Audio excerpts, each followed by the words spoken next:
Is that working? Whoop. Hold on. All right. I've been mute. Okay. Whoop. Is this the fuck is going on? Oh, there it goes. My bad. Hold on. Let me fix some stuff here. Turn all that off. This does not need to go to B1. That does not need to go to B1. This, I guess, all of a sudden is over here now. Okay. Oh, wait, no, it's always been that way. My audio. Okay, cool. Sorry about that. I had a crash, and I didn't realize my audio settings were all fucked up. So I went to my audio as soon as you guys said that, and I looked over here, and I see my microphone moving. So I was like, okay, I know what it is, and I yeah. Thank you. Sorry about that. Son of a bitch. All that talking and nothing. All right, I need a new background is what one of the things I was saying. I need a new background. I did a new thumbnail, but all this here needs to change. This isn't working for me anymore. It was a big improvement when I made it, but now I feel like it's time for a new background. It's new background time, ladies and gentlemen. Also, one-man show. First one here. Greetings and salutations. How you doing, buddy? You healing up well because of your tree wrestling stuff? Like, are you doing good? What's, give us some updates. How are you, man? Kai's looking at hentai again. Yeah, I've never been into hentai. Hey, everybody, Mr. Mackey. That's right. I was complimenting you on the cool name, and then I realized that you're Manta Ray. I was like, hey, everybody, it's just Manta Ray. You can relax. Sup, Fed? How you doing, baby? Zachariah, because I did this, so I was talking to you, buddy. Can't hear you. Muted, he'll get there. Yeah.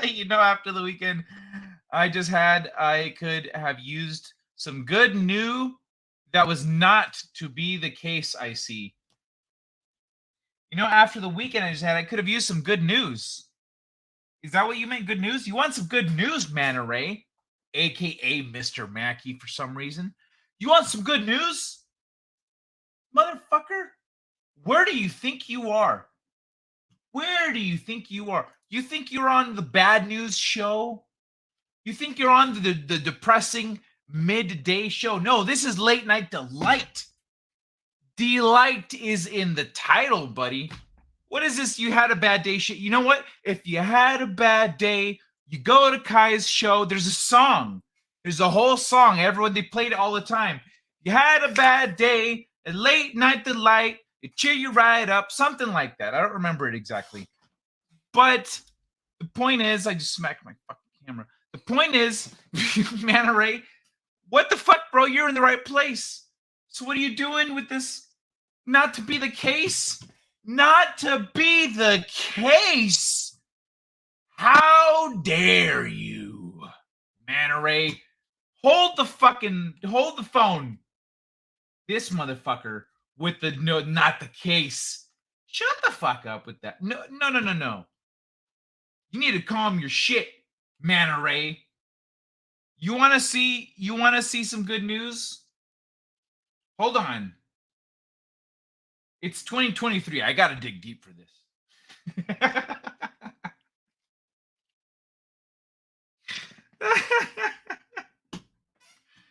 Oh, all right. Hold on. You know what? Here, Manta Ray, I hope this cheers you up, man, because I don't know what the hell else to do. I want my baby back, baby back, baby back, baby back, baby back, baby back. I want my baby back. Chili's baby back rib. I want my baby back. Chili's baby back rib. Barbecue sauce. I want my baby back, baby back, baby back, baby back, baby back, baby back. I want my baby back. Chili's baby back rib. I want my baby. Chili's baby back rib. I want my baby back rib. I'm on it, baby. I want my baby. Yeah. How about that, Manta Ray? How about that? The Chili's Baby Back Rib song literally cures the COVIDs. So I don't know how you can't be feeling better right now. But in case you're not, hold on, I need to mark because everything I play on Late Night Delight I put on a Late Night Delight playlist. If that didn't cheer you up, Man Ray, you fucker, watch this guy with no teeth. This fucking guy, dude.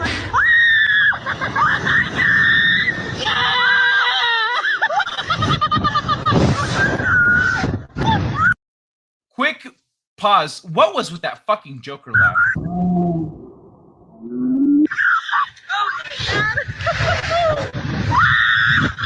want to hear something really crazy? No. I have fake teeth. They just flew out when I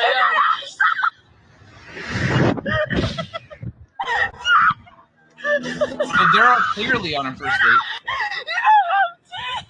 No. Where did they go? I don't know.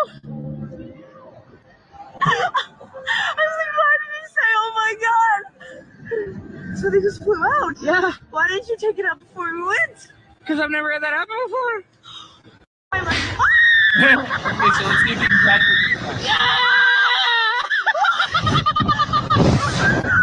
That laugh, though. oh my god.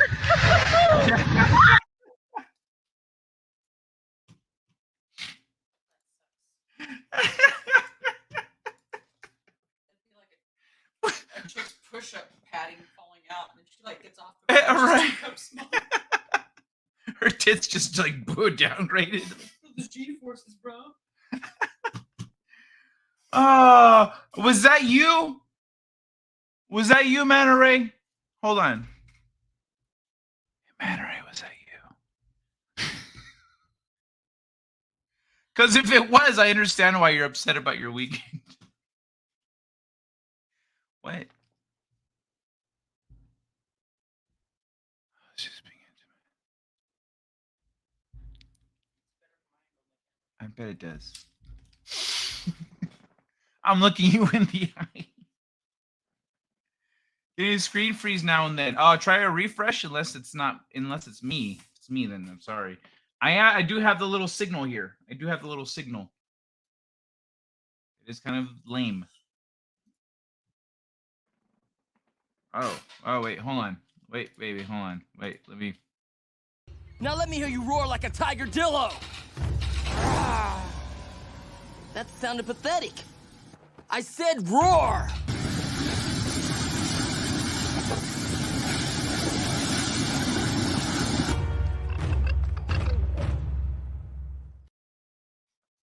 Getting screen freeze too. Okay. Well, this is when I was muted. Am I still screen freezing? I've got a lot of catching up to do. What can I shut down? What is this? Update available, but you're not updating now. You better not be updating now. I don't think it is. It's because it's a little alert. It says available. It doesn't say updating. Fed. I got some good news for you, Mana. I made perfect toast this morning, not burnt at all. Yes! That's my boy, Fed. That's my fucking boy. How did I have more viewers when I was muted?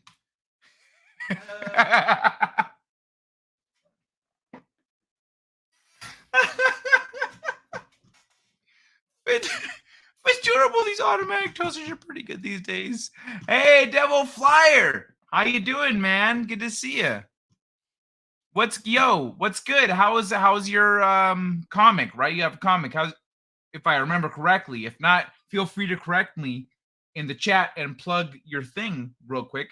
Update me on your thing though. But I like my flamethrower, Babbage. Gives it just the right aftertaste of ethanol. Eat the cookie. I think might get banned from YouTube for that. I make grilled ham and cheese 2 seconds between perfect and charcoal. True. There are things like that. Kai, you singing that? I laughed so hard I almost peed. Simmer down. Singing what? Singing the Chili's thing? I'm sorry, DJ Lewis, but that wasn't me. Is this a water bottle, baby?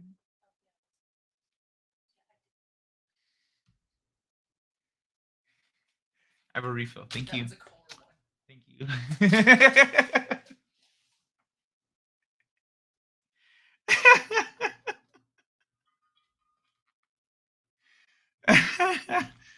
Snorting vodka does the trick.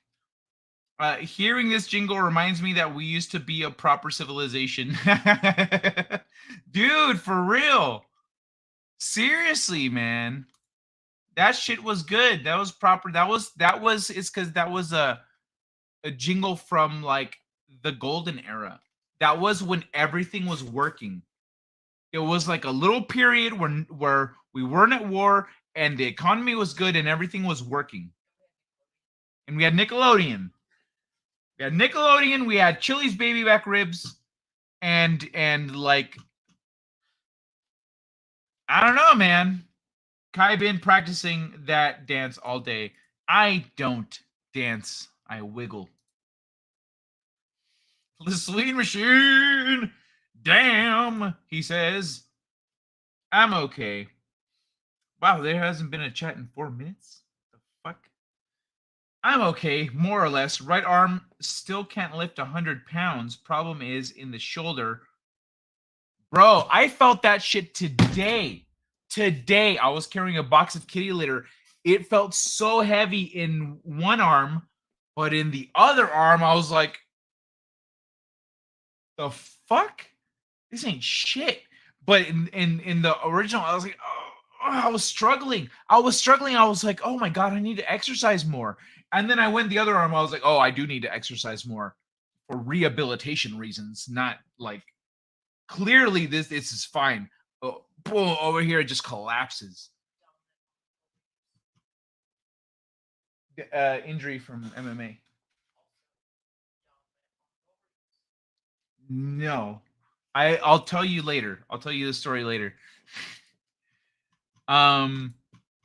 What's it called? The problem is in this arm actually, I had to deal with overuse issues because this one got injured. I was relying on this one too much. But I'll tell you about that one. I don't think I've actually told you about the whole thing. Problem is in the shoulder. Works fine for most things, so it's still coming back. Screen freeze has stopped. Oh, good. I feel you when I shall wake up some mornings and have to put my right shoulder back in the socket. Some days it's very stubborn. Fed. Yo. I learned something recently. I was crashing at a friend's house. She had a different pillow setup than I'm accustomed to. So I was like, all right, well, and it got comfortable. My shoulder had been bothering me. I usually sleep like with my arm up or whatever, but this time I slept with my arm down. I mean, below, like down, down, and, like on my side, it presses the shoulder into the socket. The next morning, I woke up for the first time in weeks, no shoulder pain. My shoulder felt good. I was like, what the? I can't even pop it. Like it feels good. Try it. Try changing the positions you sleep in. Like lay down in a different position and go to sleep like that. And see if that helps you. Because I just thought, I was like, well, this is just part of being injured, like having that kind of injury. It kind of stays with you. Certain things stay with you forever. It makes sense. Then I did that. Now I realized I'm actually I'm every night I'm actually pulling my shoulder slightly out of the socket by the way that I was sleeping. Now I sleep in a way that pushes my shoulder into my socket. I haven't had any shoulder problems, and working out has not. It still hurts. Certain exercises still hurt, but not as much. Not nearly as much. So I highly recommend experimenting with the positions at which you sleep and how you orient your arm relative to your body when you sleep. Hugging a pillow might help too. You know, if you're, let's say, if it's your right shoulder, if you're on your left side though, then your shoulders like this is pulling down. But if you're hugging a pillow, then your arm has some support, and it's not going to pull up as much. So experiment with that. I hope it helps. Let me know if it does. But for me, that made a big difference. I only learned that recently too. I've been dealing with this shit for a while now, and I couldn't get a handle on it until I realized that. So the way that you sleep tremendously changes your socket and your pain and your symptom, all of that changes a lot with your sleep. Catherine says hello. Hey, Catherine. I think she is becoming a night owl. Well, if she's hanging out with you. A certain submerged van was discovered about a week ago. Oh no! I guess he can file for insurance now. Niece says her parents have her on lockdown. Well, I mean, I could understand why. I mean, I hope your niece understands why she's on lockdown. I hope she looks at that situation and goes, yep. Yeah, I did not make good choices. I caused a lot of trouble. Some people got permanent injuries, you know. So, I'm glad they can file for insurance. Good for them. I move around in my sleep. The good nights are when I'm completely exhausted. I stay in the proper position. What is the proper position? On your back? Do you sleep on your back? Are you one of those assholes that sleeps on your back and doesn't have any problems with your body or wrinkles? True story. P.S. Ladies, Catherine, if you're listening, if you sleep on your side, you know what you're doing to your face every night? You don't want wrinkles? Sleep on your back. There you go. All right. Haha, Catherine says, if you want to try hugging something, I'm game. Well, all right. Fedorable the horrible. You heard the lady. If you need something to hug at night, Catherine has proposed herself as an option instead of a pillow. Pushing vans over cliff edges can ruin shoulders.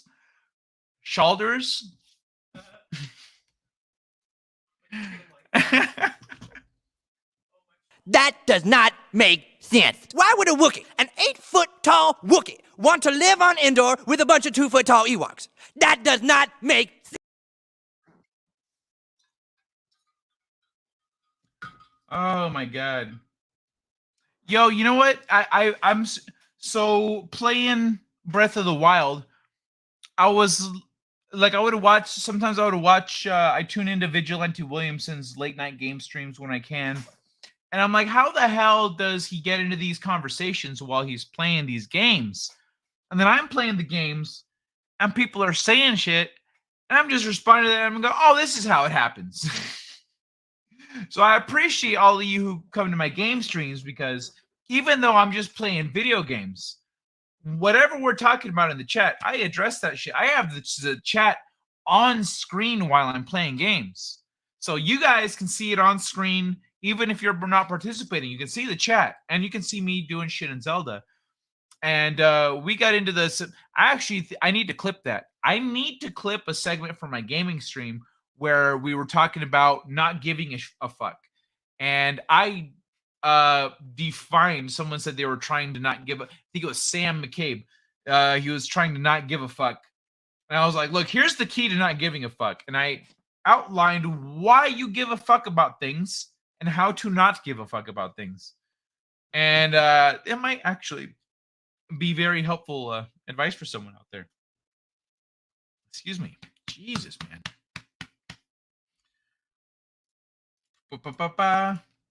Catherine says if you, oh wait, that's earlier. Okay, there we go. I can't comment on the van pushing off a cliff.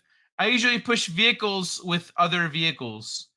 That is the smarter way to do things. You have a lot more horsepower. As long as you're gentle. As long as you've got a gentle acceleration, you can touch it and then push. Because some people are not gentle. But or also you got to know your vehicle, because I've been in cars that I hit the brakes and I think for a second, oh no, the brakes are out, and then the brakes kick in and I go, oh, that's fucking scary. Why didn't this asshole tell me his car does that? And I've also been in cars that you tap the brake and it's like, fucking Christ, bro. Like, can I have a little gradient there? So you really gotta know your vehicle. But let's talk about some of the stuff I've got here, y'all. Actually, before we talk about some of the stuff. Wait, did I already mark this one? No. I have some other stuff I want to bring up real quick. Where is it?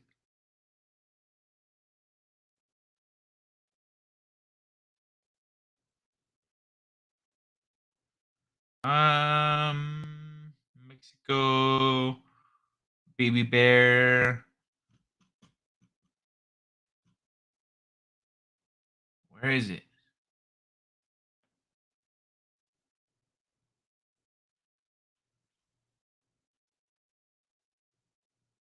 I don't actually remember exactly what it was. I have a couple good things, man. Hold on. We go up to the top. Oh, I was so much farther from the top than I realized. Okay, so before we move along to articles and stuff, just want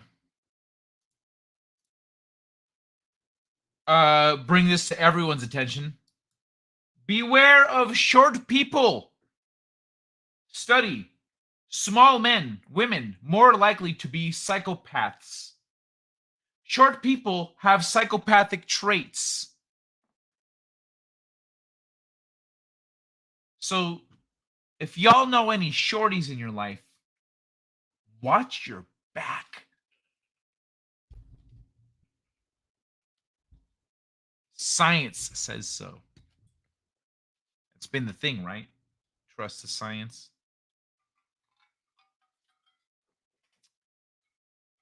This isn't tea, this is whiskey. Definitely not tea. Wild Wild West tea. Yay.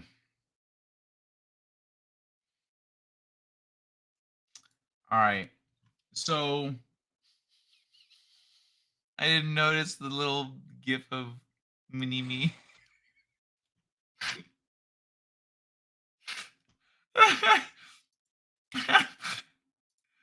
I kinda like both of those. This is great. Those are fucking great.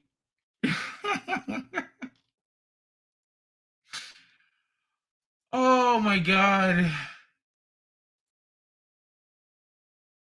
So that's why short people is in the title today. Short people. Covered.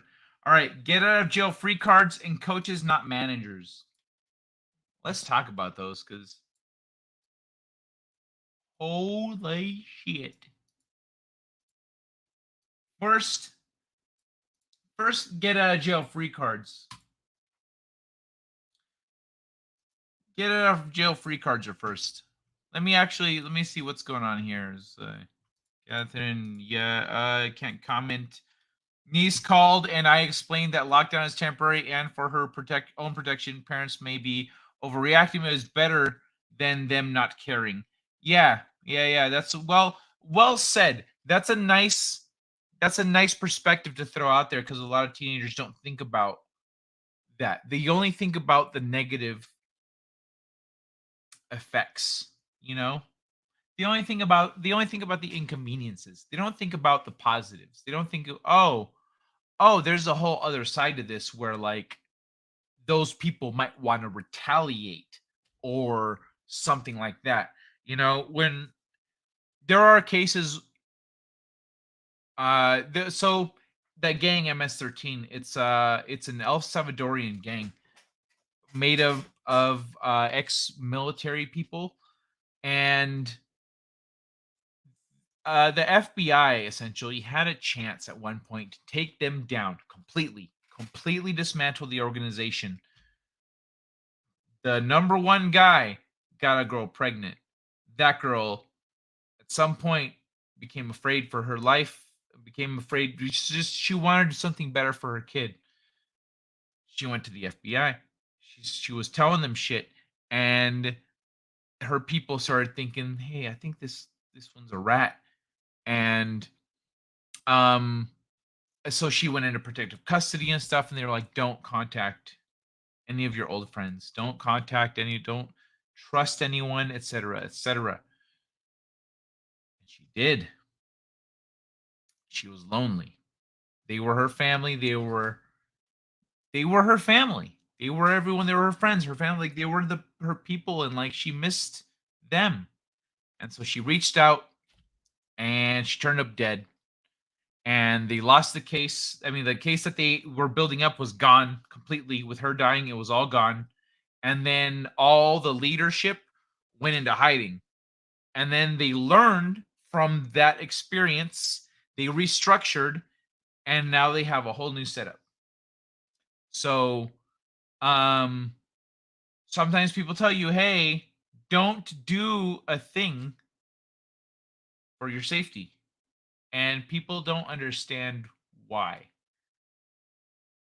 If that girl had understood why, she wouldn't be dead, neither would her unborn baby. But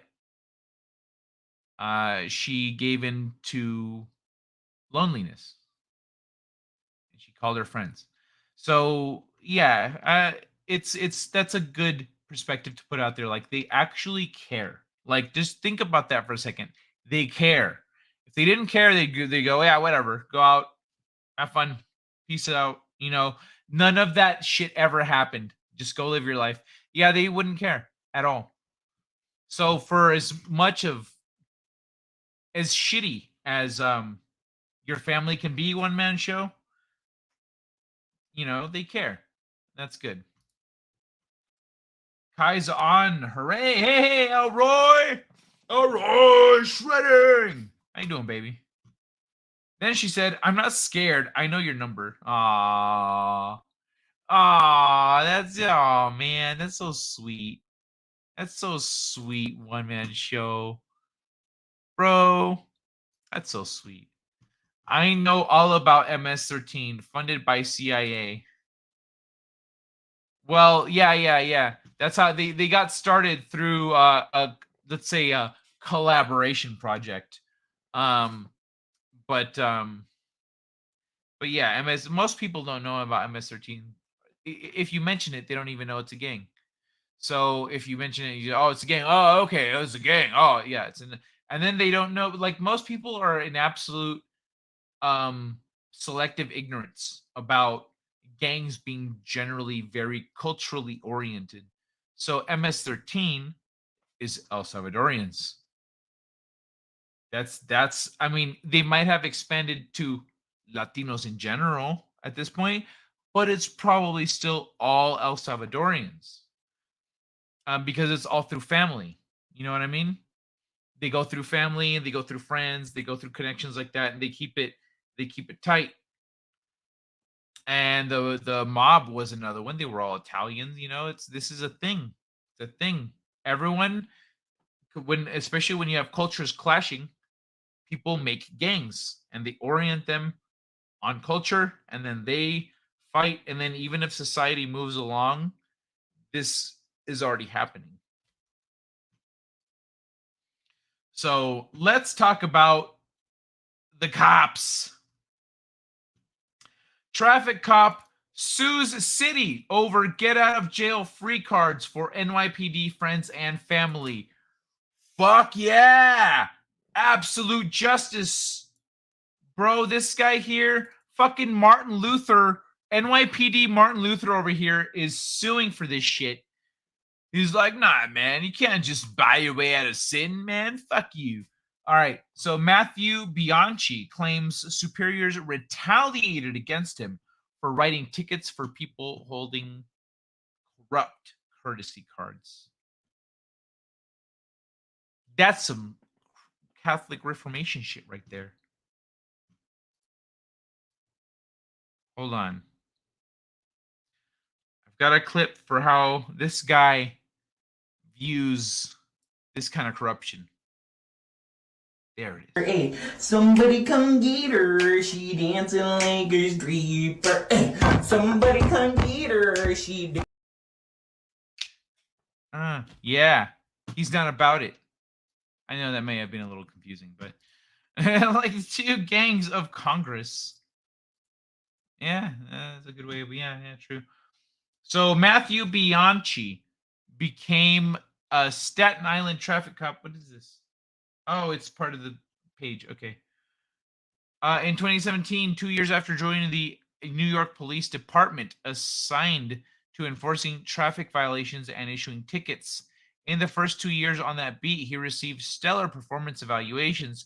But in November 2018, a year into his career in the traffic unit, Bianchi issued a ticket to a civilian who held a New York City Police Department laminated courtesy card, an unofficial credential issued to NYPD officers based on their union affiliation that can then be distributed to distributed to family members and friends to carry with them.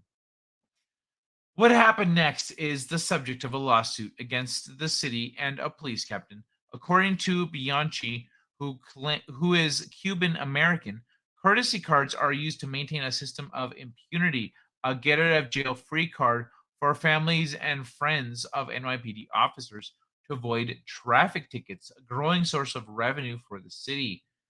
Bianchi claims his superiors retaliated against him for his stance against the corrupt cards after he was warned by an official with the Police Benevolent Association, New York City's largest police union, that he would not be protected by his union if he wrote tickets for people with cards.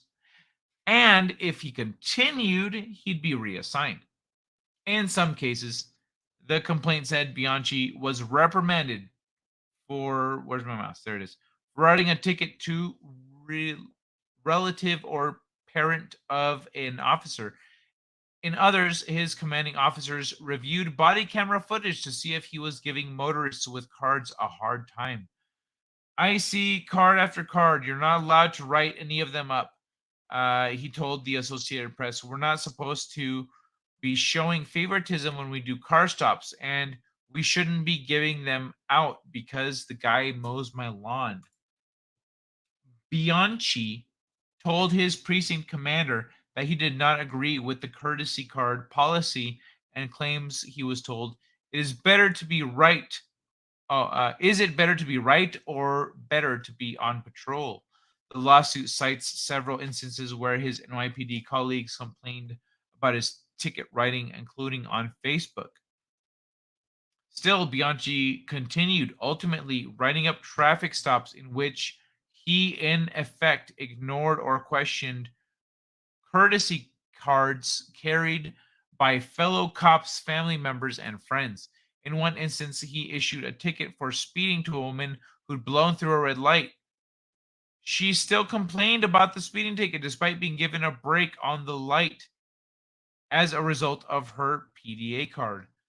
In the complaint, Bianchi claims the NYPD violated his First Amendment right to speak out as a citizen regarding a matter of extreme public concern, namely widespread corruption, illegal practices, and the manipulation of issuance of traffic tickets due to courtesy cards. Bianchi's service as a traffic cop ended last summer when he wrote a ticket to a friend of the NYPD's highest-ranking uniformed officer,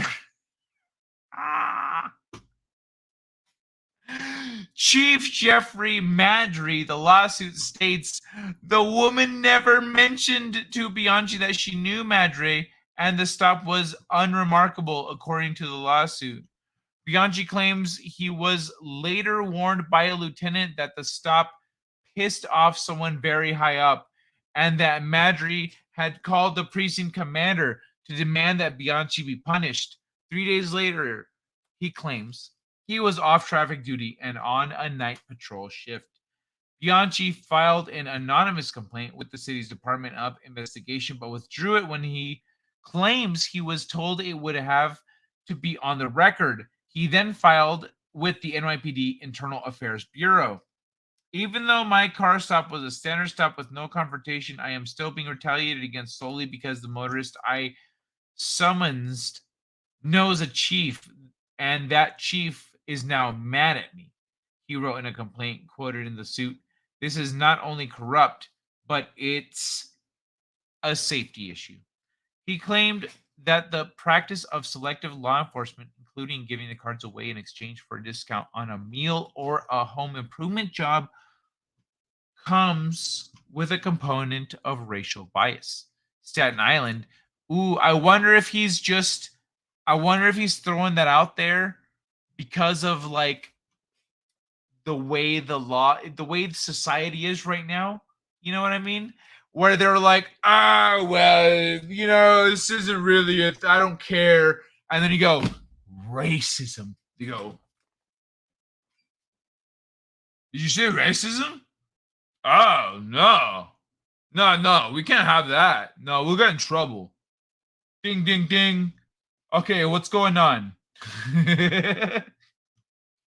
So I wonder if it actually does, or if he's using that to actually get it looked at. Because this guy seems smart. Seems like a smart guy. Staten Island, where Bianchi patrolled, is predominantly white. White drivers in the borough, the complaint said, are significantly more likely to have courtesy cards than minority drivers as a result of a ticketing quota system. This means police officers are forced to disproportionately ticket minority drivers. Oh, shit. All right, so a spokesperson for the Police Benevolent Association said it did not set policies regarding the way that police officers perform their duties. The law and NYPD policies afford police officers discretion in taking enforcement action. Each police officer determines how to exercise that discretion based on the specifics of each case. Likewise, the PBA does not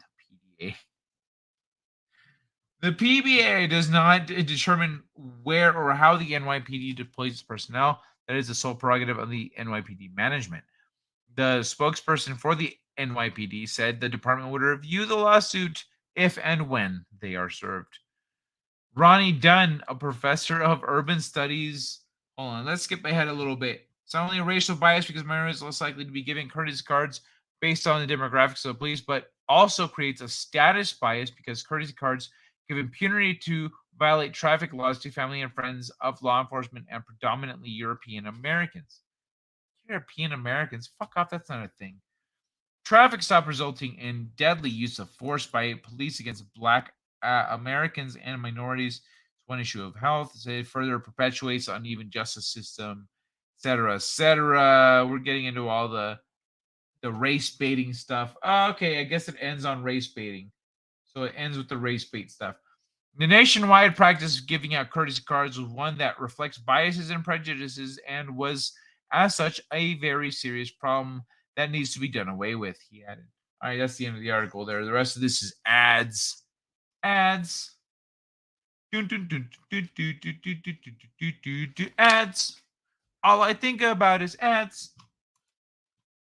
Sorry, I was thinking about that. What's it called? Beastie Boys? Yeah, the Beastie Boys song. Girls. But ads. They're always in your fucking face. Being dramatic.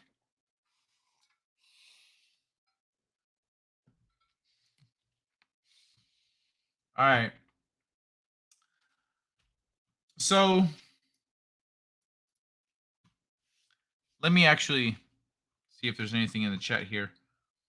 Like the two gangs of Congress, I pointed out to her that I might only be able to do those kinds of things for another decade or two.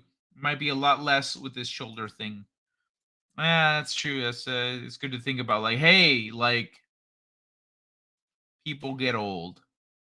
You gotta you gotta find your own means of looking after yourself. You know, one man show is gonna be one old show one day. Well, let me make sure I got the right. Hey, damn right, I can't, kick flips like I used to, but actually, kick flipping is I did that. That was the 90s. It's just because I haven't practiced. I'm pretty awesome, even though I'm old. But most of you out there, you're not gonna fare very well. Your bones get brittle, and then you just get weak. It's unfortunate, but it's something to consider. Everyone ages, except me. I'm always old. It's actually worse. All right, so let me switch over to the next and last main article. I've only got these two main topics here for the night because I really like this one because this guy is there in the position of authority. He says, man, fuck this corruption. Ticket. And they're like, hey, cut that shit out. And he goes,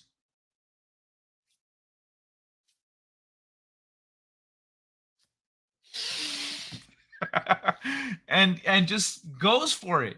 He's like, I don't give a fuck. No, you're breaking the law. Kiss my ass. And he hammers down. It's dope. I love it. That's why I said this Martin Luther motherfucker right here, because this is some, church reformation shit right here. He's not just letting them do the thing. You can buy your way out of sin. I don't know. Bible don't say nothing about that shit. No, fuck these little laminated things. And he's going for it. I love it. I love that old dude. Hey, DJ Lewis, good to see you. This son of a bitch keeps me in the backstage all the time. I'm not. No, I give him a chance. No, he doesn't. I do. I give him a chance to come out here. No, this is bullshit. I want to hang out more. No, okay, fine. I don't prevent. Yeah, look at you backpedaling. All right. I'm going to do the show for a little bit if that's fine with everyone. Fuck it. If he's going to bitch like that, then, oh my God, fine. Let the old man talk. No. All right. I'm doing welcome to Late Night Delight, ladies and douchebags. Here we go.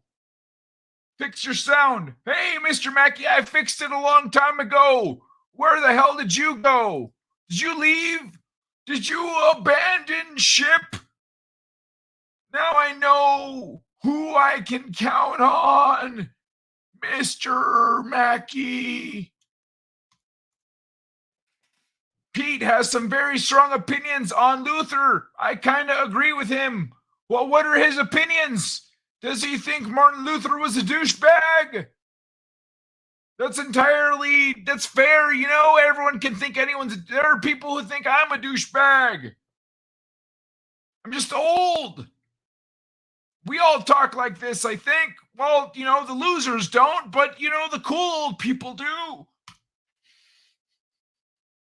Yeah, I am actually curious about that. What are Pete's opinions on Martin Luther? Because Martin Luther, I mean, like, the way I see it, just working off prediction here, because I don't actually know his opinions yet, but I'm spitballing. I feel like Pete wouldn't be digging Martin Luther because Martin Luther kind of created schisms within the church.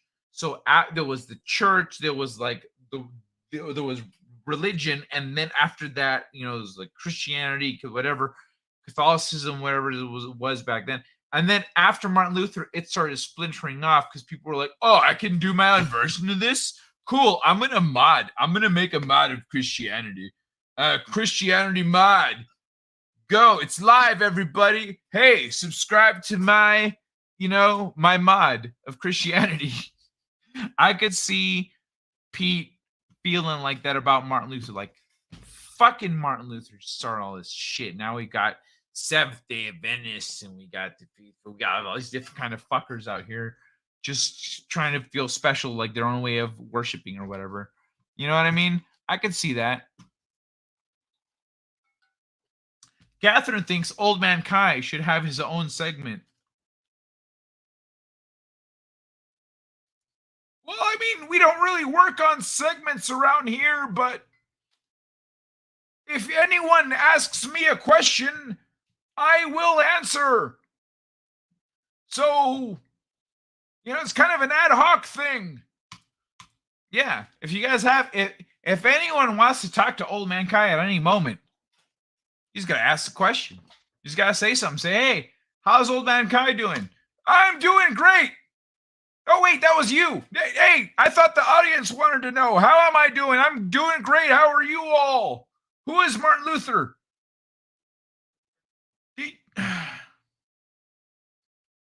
DJ Lewis, Martin Luther, he was kind of a stick in the mud. If we're being honest, I knew the guy. He was a real stick in the mud. That's who he was. But, in terms of his contribution to history, he's sticking the mudded his way into it. So that son of a bitch, he's in the history books now. He told the church, he said, go fuck yourself. You can't just let people pay you money to take away their sins, So he started the Protestant church. And then from there, it just kind of, everyone was trying to be fancy and do their own thing. It's like social media today where someone sees someone do an ice bucket challenge and then they're like, hey, I'm going to do the ice bucket challenge. Maybe it's not quite like that. I don't think I understand challenges. Okay, I think Old Man Kai needs a break.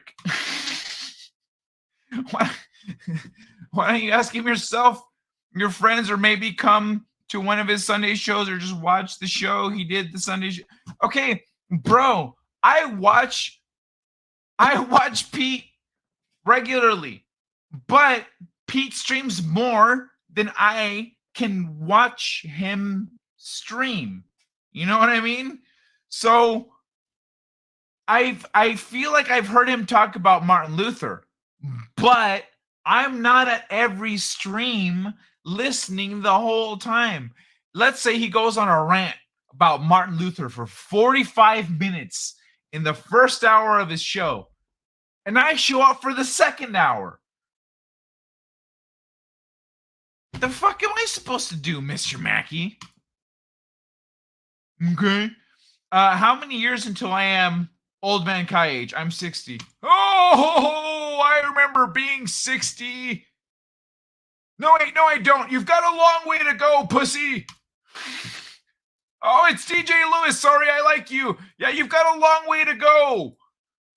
You'll never get here. There was something with like the gods and magic, and there was this whole thing. Things were kind of crazy back when I got my immortality. I didn't think about my phrasing, hence I'm old forever. If you can find a genie, that'll help. I haven't heard Pete talk of him. I have heard Pete talk. I've heard Pete talk enough that I feel like that's what he would feel about Martin Luther. You know what I mean? But I'm pretty sure I've heard him talk about Martin Luther. I just can't remember with absolute certainty. So Martin Luther was fucking boring. Jesus Christ, that guy was a jackass. Everything, you're trying to have fun, and he's just over here like, hey, you shouldn't be fucking that whore. And I'm like, who let you in the room?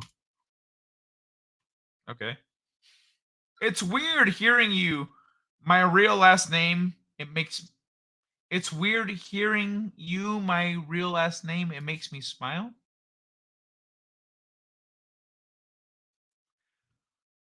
What? You want me to say your name? You want me to get real sexy with it? Hey, Mr. Mackey. Is your last name Luther?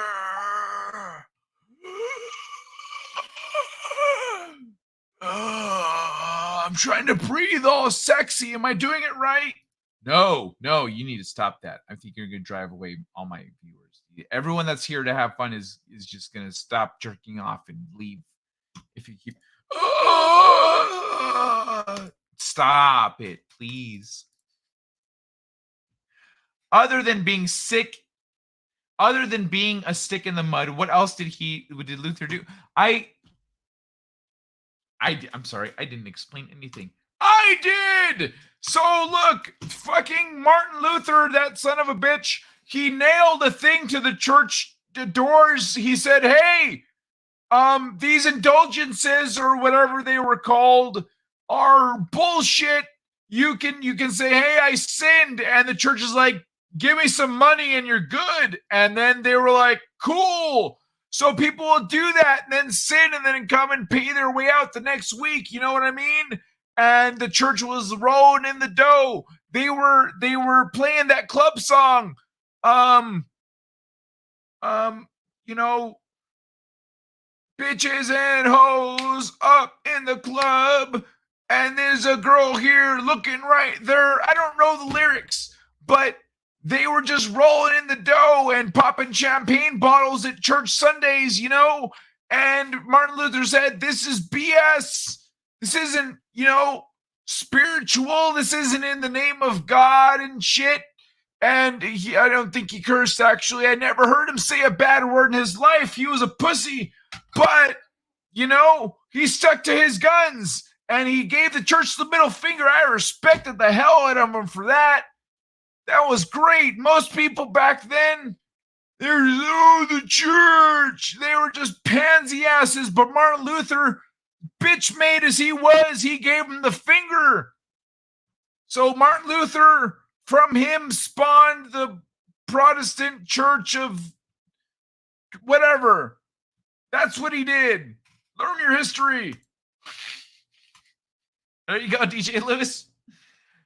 That is pretty much what he said. He also called Luther a degenerate. Right?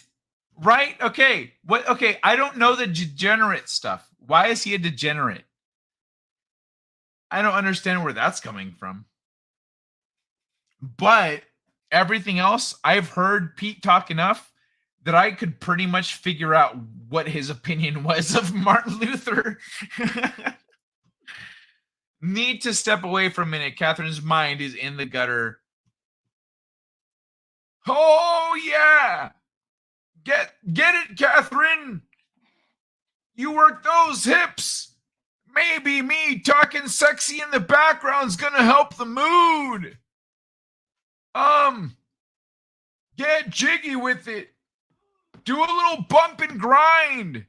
Do your impression of a washing machine. Yeah. Okay, that guy is not helping. I'm sorry, One Man Show. I hope you muted me. Because I can't control what he says. Yeah, get your mind in the gutter. Just rub your face in it. Make One Man Show hold the back of your head in the gutter and just like... All mankind needs oxygen tank.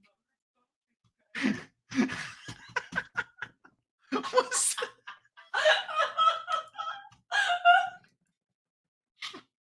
Was this in the 1800s?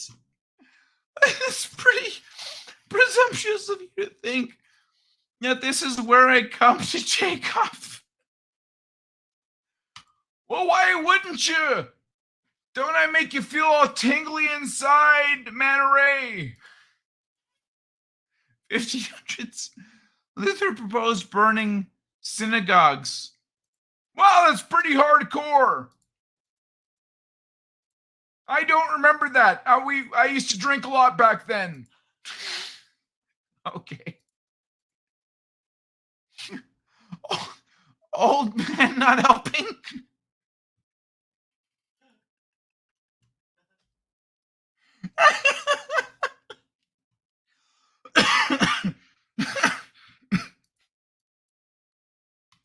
Do your impression of a slip and slide. The only thing on me these days are my joints. She's talking about niece's friends calling me a GD MILF. She's talking about niece's friends calling me a GD MILF. A, a granddad MILF? For your physical description of you does not put you in the MILF category. I'm just gonna say I was a 20-year-old dating 40-year-olds, okay? Like, you know, I know what the opposite looks like, and it doesn't make sense. Yeah. Explain, one man show. Sorry, too busy trying not to laugh. Gadilf? Graham Dad, I'd love to fuck. There he goes. Granddad, I'd love to fuck. What? Hold on. So your niece was calling you that? Niece's friends calling me. Okay, niece's friends. You know what? It's that rescue ranger syndrome. You know, when you come in as a savior, like that. The thing about the way men and women perceive each other is that's a thing that will get you into. If you're fucking Superman, you're in the clear. Like, instantly you go from a 1 to a 10, you know, because you're fucking Superman. There are 10s who aren't Superman. There are 10s who, when the moment appears, they go, ah, and they run off the other way. And then women go, oh, that was a 1. This guy's is a 10. He was literally holding the 0 next to him the whole time. How did I not see that? But guys generally see it. She's trying to roll me up. Yeah, roll them up and smoke them, baby.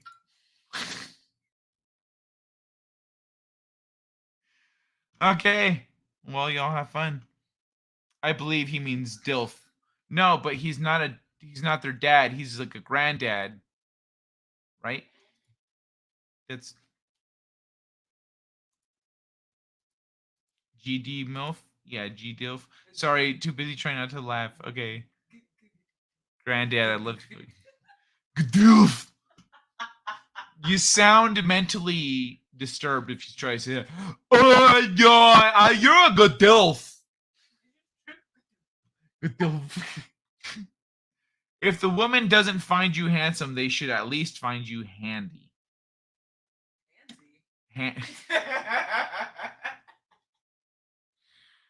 Okay, she's laughing. I'm just gonna let it all slide.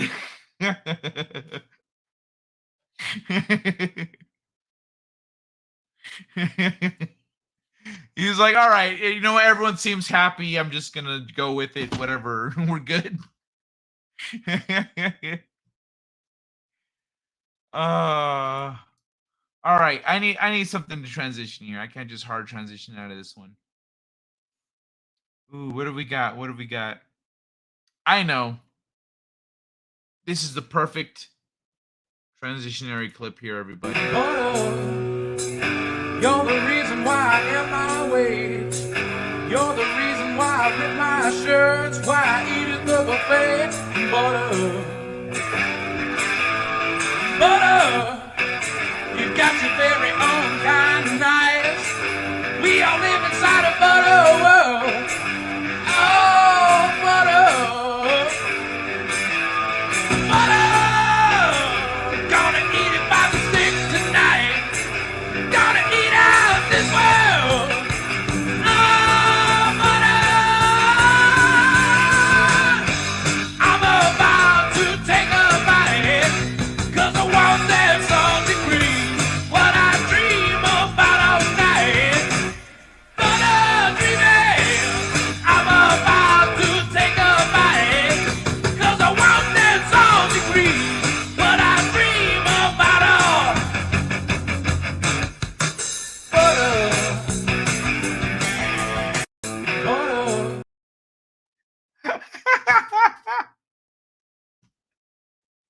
How did you not?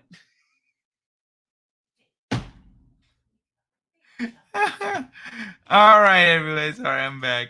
Yo, what up, Boosh? You can be an old dad. Only because I am in a passing good mood. Thanks for crashing. What's your one-man show? What is your favorite clip? Because I noticed, think about this one-man show.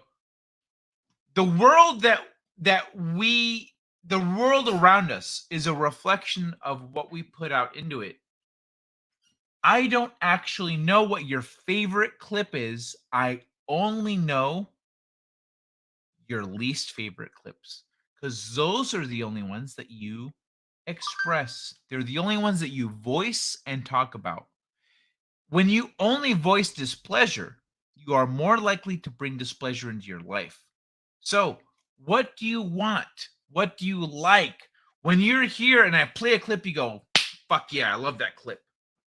I wish you would play that one more. What is that clip? You don't tell me the things you like. You only complain about the things you don't like. Please tell me the positives, man. Please tell me the things that you like and enjoy and love and come back for so I can play those more. But none. None. None? Hold on.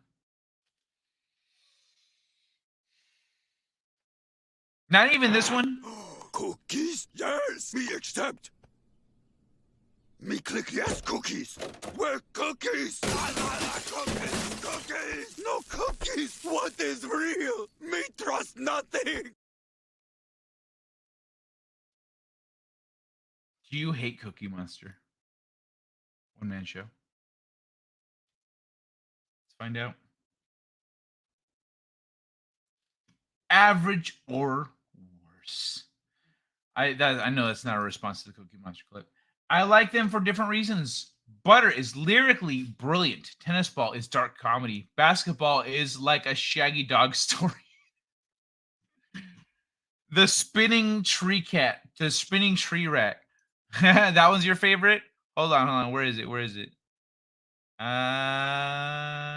Hey, somebody come get her, she dancing like a stripper. Hey, somebody come get her, she. That's your favorite, Mr. Mackey? All right. Yo, brother, what up? Kiefer, Cliff Home, Cliff Lom, what up, dog? How you doing, man? What's your favorite clip? Do you know? I could have told you that. He doesn't like stuff. You were looking for cookie clips. I thought that one would appeal to you. Oh, the squirrel is hilarious. Okay, one man show. What about what? Yeah, okay, let's try a little something different here.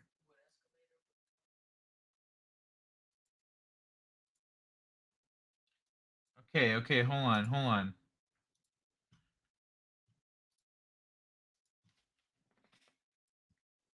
This is wood. Everything here is wood. This is a wooden car engine.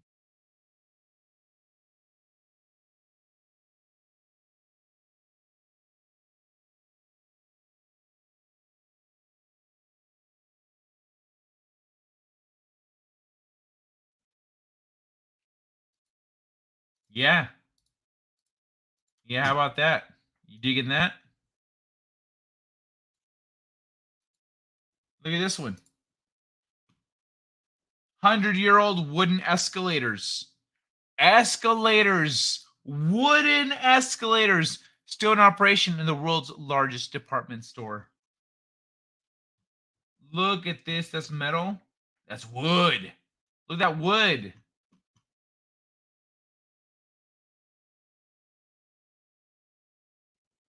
You like that? Hey, Keith. Coach Joe Daddy likes stuff. You like that fucking escalator? Yeah, I like it. You like it so good. Ugh. He spins such joy. Amber Heard is running her mouth about JD again. That broad is dumber than a sack of hammers. Bro, sack of hammers are useful. Don't insult them like that by comparing them to Amber Heard. Ridiculous. you're asking me, I doubt it is 100% wood. It's 100% wood. One man show. It is.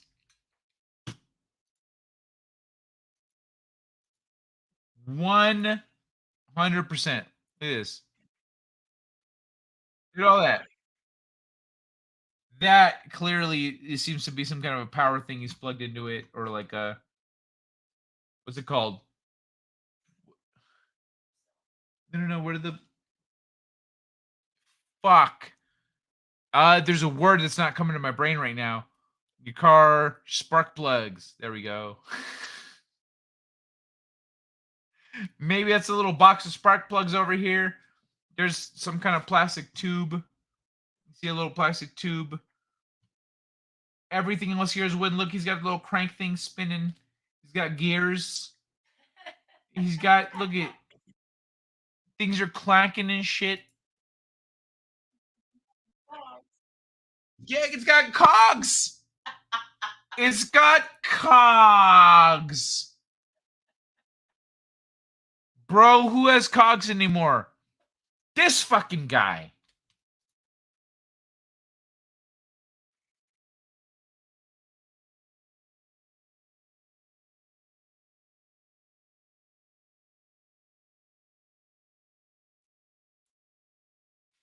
Wood.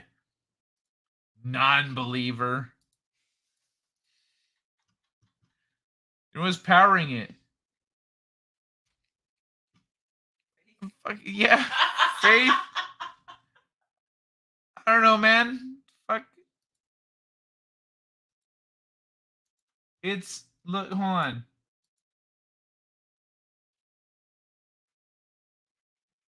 He turned the key. There we go. It's key powered. Just like regular cars. Stupid. There you go. It's key powered. Just like regular cars, you start it up with a key. Boom, baby.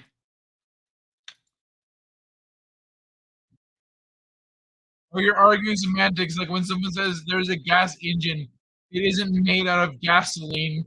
It also has oil and rubber and plastic.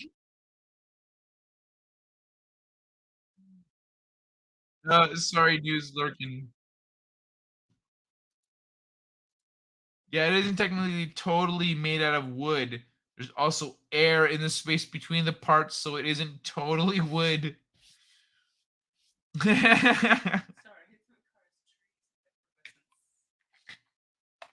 Yeah, it's not made of fucking sparkles and magic and high fructose corn syrup, you know. But I already did the escalator. Oh yeah, that was effervescence. What?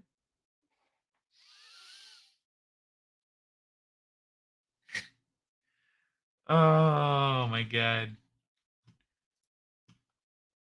And a sack of hammers can sub for cement shoes.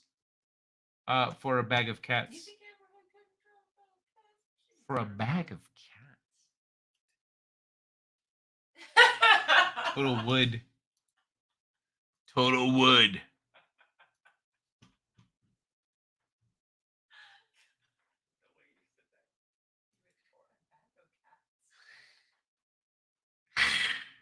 All right. So let's talking about drowning kittens. Yeah, what the fuck? Like what?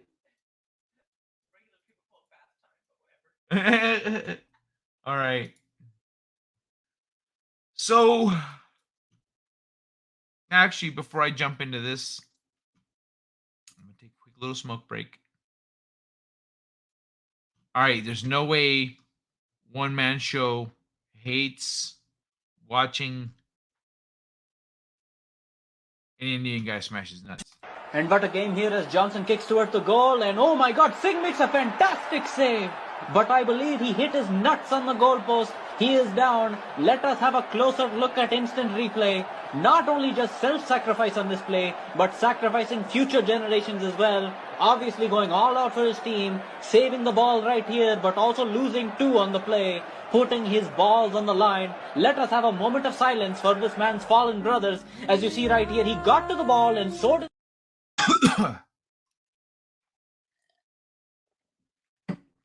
So Jenny brought up something I was already going to do. Oh. I was going to bring it up as a surprise. But fuck it. All right, I'm going to retire some clips. Now I'm bringing some new ones. What do you guys never want to see again?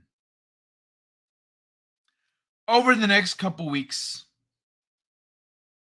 because I'm taking a break at the end of the month and at the beginning of July. So I'm taking like a 2-week break approximately. So I've got this week and the next week and the week after that. Over the next 3 weeks, let me know what you're like, nah, fuck that clip. You know? Yeah. Like,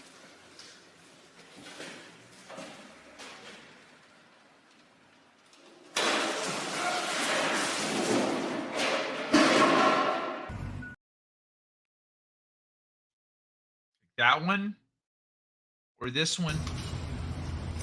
Door right. Door right. Door right. Door right. Up.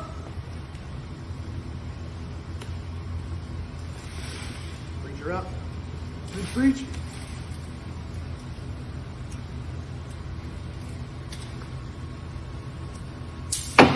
Fuck. Fuck.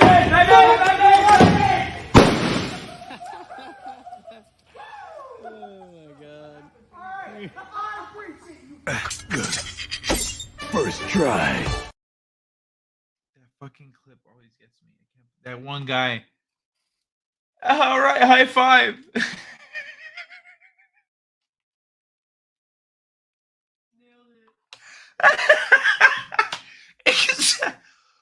You know what's funny about that clip? Remember the nuts trip? Remember when I was fucking up a joke and I was like, nailed it when I finally got it. You fucking died laughing. When I saw that clip in the movie, I was like, ah.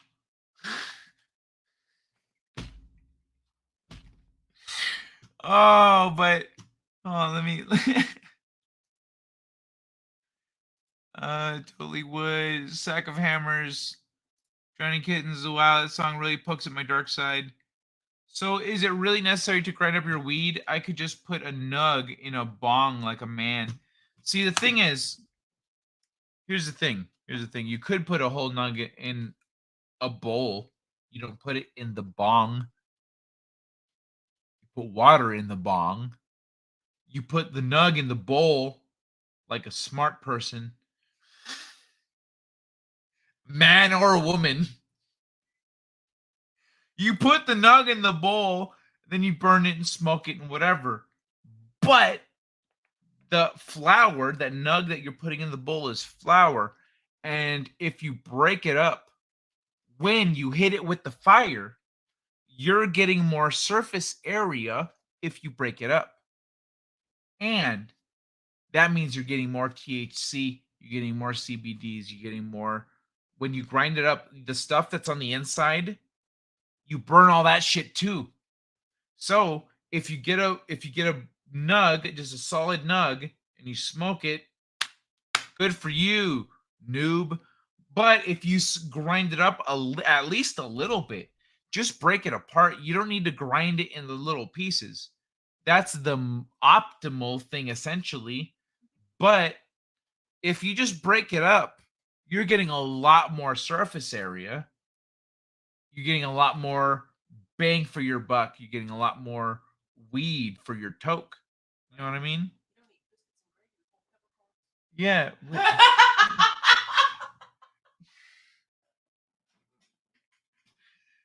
So yeah, that's the thing. There you go, Roy. You waste your weed if you want to. But I'm a connoisseur, baby. Well, that song really pokes in my dark side. I don't even remember what song it was. Would wood engines be renewables? These nuts. Yeah, right. Petrify those bitches. I'd say a wood engine would have a fairly high carbon footprint. Oh, because of all the carbs. Pervbird is your least favorite. All right. Well, I didn't play Pervbird, and I won't play it now. Does anyone want the Happy Bird? Actually, damn it. It actually makes the most sense to play it right now, doesn't it? It should play it right now. Okay, everybody, let's vote. I'm gonna put a vote in the chat real quick. And one man show, I'm doing this specifically. Bird clip, keep, or drop.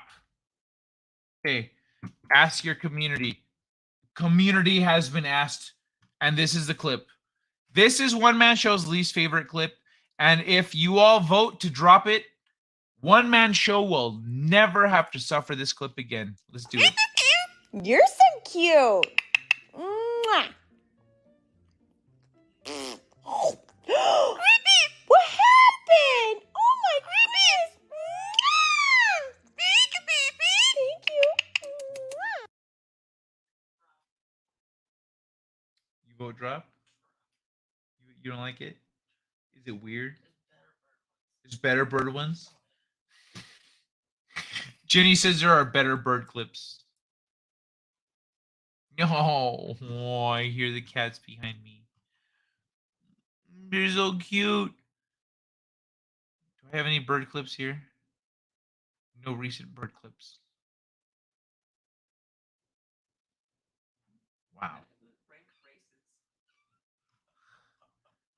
Oh, did you catch that one? Or was that this one? Okay, let's play this one real quick. Let's play it. I'm gonna share this clip real quick, everybody. Have I played this one? No, I haven't played it on here.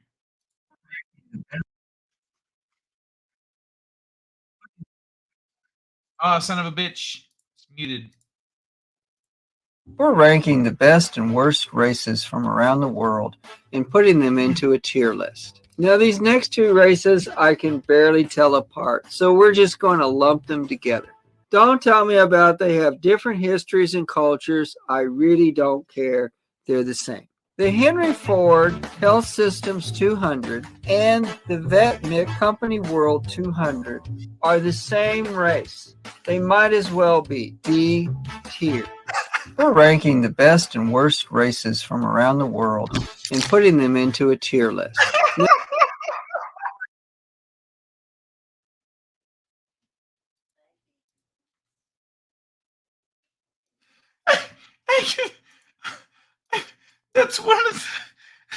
That's one of the clips I wanted to open the show on.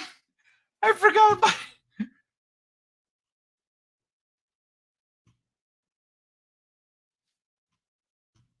It's so funny. Don't tell me about how they have different histories and cultures. I don't care.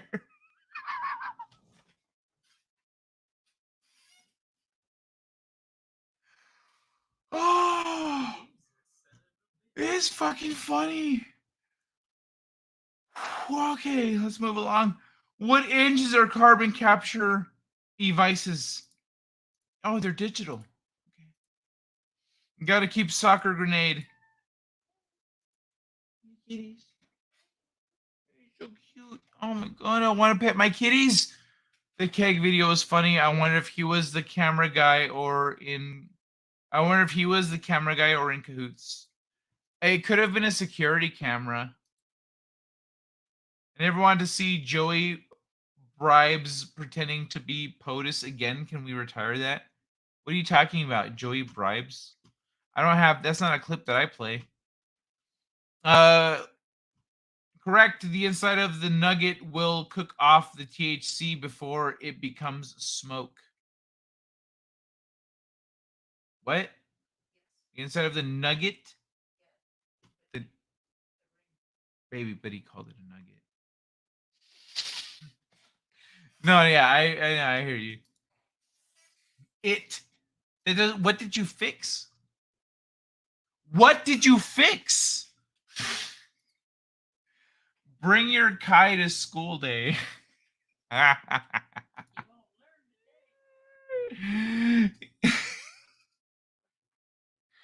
Yes, that's what I do. Finger grinding. Nat Catherine is missing her college years. Weed's still illegal here, and she's missing it. Playing sad violin music. Oh. I don't have any actual violins, but I have the Mexican violin.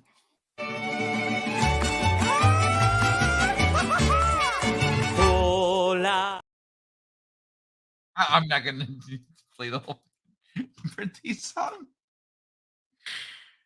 Oh, you guys should live somewhere weed is legal and enjoy life, you know. Happy Bird. Didn't say it was my least favorite, just the one I would remove first. That's synonymous. That's the definition of least favorite. What the fuck? Catherine, can you explain, please? Reminds me too much of Jar Jar Binks. Well, that's kind of beastie. Think the bird lady and her bird are legally married. Saw that coming. Catherine likes the butter clip, so I wouldn't ask for it to be pulled. That is fair. That is fair. That is fair. Okay, that's okay. One man show. Good, well played. By the way, yo, check out. I know it's green, so it might not. Yeah, it shows up as black on the green screen. Oh, and the blue background there turns gray too. But this is one of the items in my shop. This is the one up mushroom, and it actually has a gradient here, so it looks like 2D to 3D. It's a whole thing. It's dope. But that's what I'm drinking at it tonight. So evillaboratory.com, ladies and gentlemen. It's a whole thing.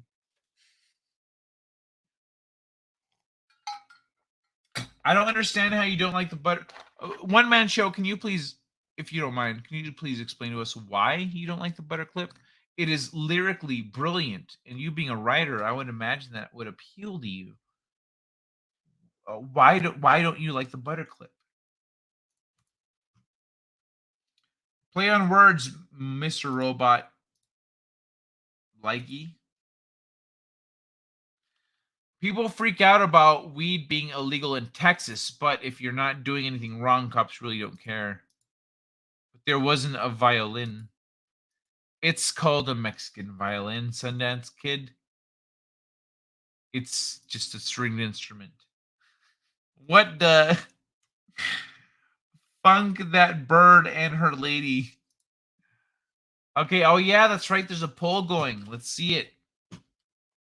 Oh, 71% drop. One man show. You're getting, it's your birthday, baby. It's your birthday.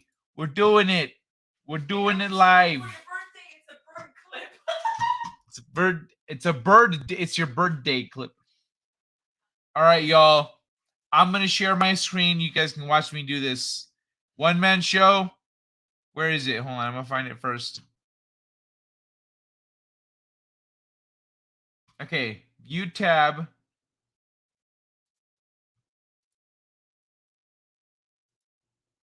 Oh. Oh, I can't share this screen. Oh, man.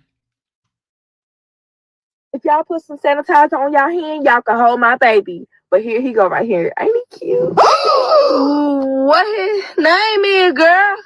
He looks just like he got Marcus toes. It is so cute. That baby is ugly as hell. Why is white like that? Javante. Why?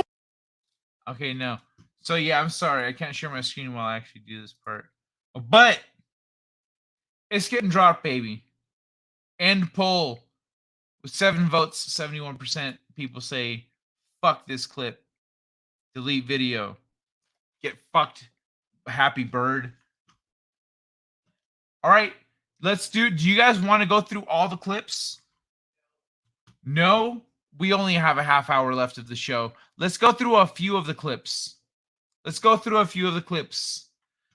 on, let me play another one. Okay,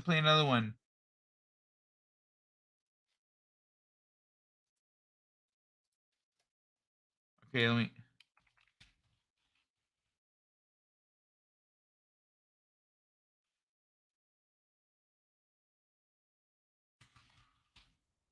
All right. The next poll is up, and I'm playing the clip right now. Now let me hear you roar like a tiger dillo. That sounded pathetic. I said roar.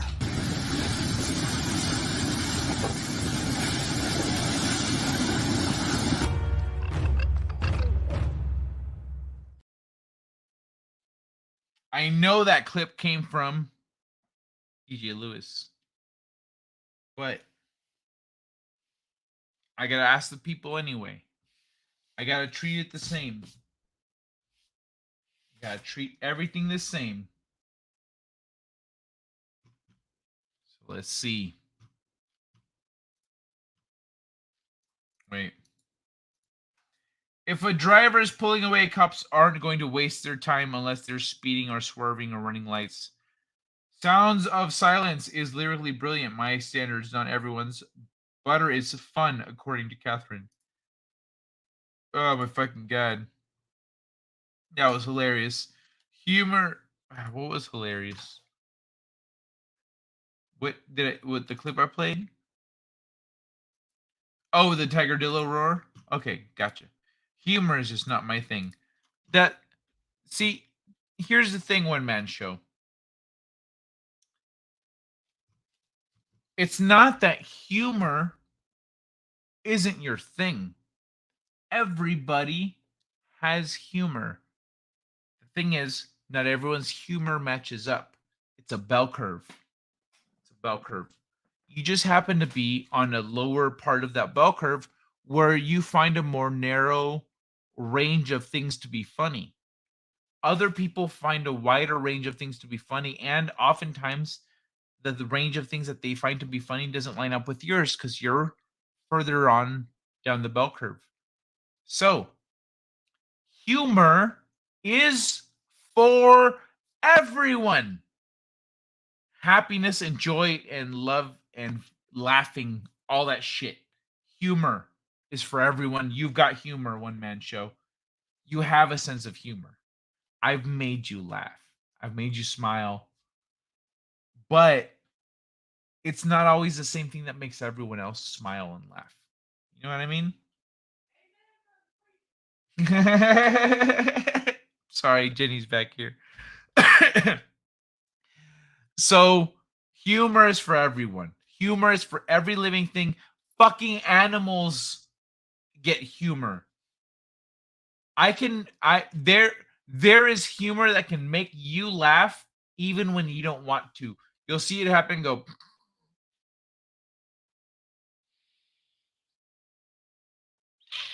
Like you'll have to restrain yourself because you're like, oh fuck, that was funny, but it's not. I can't, you know? I've made cops laugh. It's funny. They're sitting here trying to be serious, and then I see them scold themselves.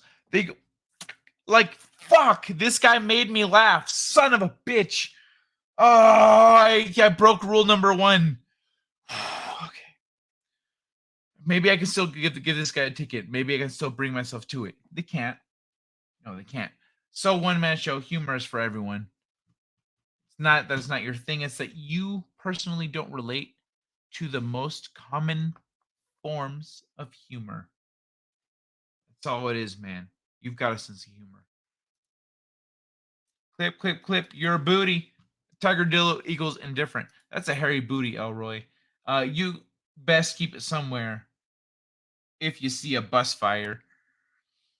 It makes no sense. There's no logic, reason. It's not even a good roar, something like a lion, and you know it be better. Come on, man. The gorillas was hilarious. I mean, Wait, let me lie down on the couch. Continue and my analysis. Oh wait, continue my analysis. This isn't an analysis of you. This is an analysis of the concept of humor or anything on that broad of a scale being for anybody in particular. It's not analysis of you. It's analysis of humor and our relation to it as human beings. See, one man show, not everything is about you, man. You need to let that go, bro. Life is about everybody. Stupid people laugh at everything. That's true. But I also have to remember sometimes that I'm just really funny. Sometimes everything I say is funny. And maybe everyone I'm talking to isn't stupid. Catherine, I know what makes you laugh. I'm stupid. I don't laugh at everything. Cats have a dark sense of fucking boosh. That's funny. Yeah, Elroy says cats have a dark sense of humor. I made a cop laugh, stoned off my ass, buying a pack of cigarettes at a gas station. He looks at me and my friend and goes, "Whoa, it smells like you guys are smoking some good shit." I smelled myself and said, "This isn't my shirt." That's fucking funny, Boosh. Yeah, bro. Like it's funny because like cops think they're funny, and so when they're like, funny joke, but you're like, oh no, you're like here to fuck my life over, or cost me money. You know, like it's not, we have very different approaches to the encounter, and so yeah, you're like when you make the cop laugh, they're like, fuck yeah. Most people are assholes. This guy's great. I don't want to give this guy a ticket. That's why they don't want to laugh. That's actually why they don't want to laugh. Because honestly, most people are assholes to cops. And if you just treat a cop like a normal person, like I treat cops like they're just someone who's had a bad day at work. That's how, I mean, it's been great since then. Since then, I don't know if I don't think I've even got a ticket since then. Since I started changing the way I think about cops when I interact with them, I have not got a ticket. And yeah, just treat them like they've had a bad day at work, and just be real with them, like person to person. Don't think of cop to whatever, person to person, person to person. You're good. You'll be good. I was speeding after drinking at a bar, and I got no ticket. You just level with them. Just be real. Just be fun. Just treat them cool. You know, everything be good. I had a cop that was ready to give me a ticket. He was looking for something. And then I was like, hey, so I need to look through my glove compartment for some stuff. Do you mind? He's, yeah, it's fine. So I'm looking through my glove compartment. He's bored, like just waiting for me to pull out my shoes. So like, what do you do for a living? I said, oh, I make video games. He says, oh, no way. Anything I've heard of? I said, no, probably not. And then I told him what I have worked on. And he was like, oh, what? No way. I related to him on a personal level with the project I had, because I mostly worked on stuff for kids and like more family friendly stuff. And so, which probably comes as a surprise to everyone, but that's mostly what I've worked on. And so he was stoked. He was like, oh my God, that's awesome. Like and I was like, oh, cool. I found my paperwork. Here you go. And then he just looks it over. He's like, dude, so like, and he was so like, he was in the beginning, he was like, you know, flashlight him, hey, I saw you do a thing that was mildly offensive on the road, you know? And then by the time we left, he was like, hey, yo, you have a great night. He was so happy. I changed his whole mood. And that was thankfully as a result of just my history and just our connection in that moment. But my attitude, I wasn't a dick to him. I was like, oh, I was just friendly. He's just a dude. And sure enough, this dude had a personal life that whatever I said connected to his personal life. And he was instantly like, oh my God, awesome. And didn't want to give me a ticket after that. If a cop doesn't want to give you a ticket, they won't. It doesn't matter what you did. It doesn't. You could be doing 125, and they're like, bro, if you could just do me a favor, don't do that again, okay? Like, this is the last time, and you're like, oh, totally, dude. This is just the one time. Okay, cool. All right, man. Yo, you have a good night. And the cops will be like that. So that's the thing. That's all. I smelled myself and said, "This isn't my shirt." Oh yeah. I live in LA. I've seen a cop in a squirrel car tripping balls melting into the seat. Dude, exactly. Here's what not to do. What the fuck you talking about? N-word? I don't know if that's the racist N-word or the other racist N-word. Oh, why is your smelling me? Mind your own business. Yeah, I know exactly. Elroy, an 11-year NYPD veteran, took his squad car to the bar, got loaded, got stopped for DUI. The other cop found crack and coke and baggies in the car. He is on CCTV snorting off the dashboard. What? Damn, bro. Cops pull me over. All I usually get is, "Oh, you." Yeah, bro. One man show, calm down. You live in a very small population, in a low population area. That's different. Very different relationship. You should probably stop committing crimes. One man show.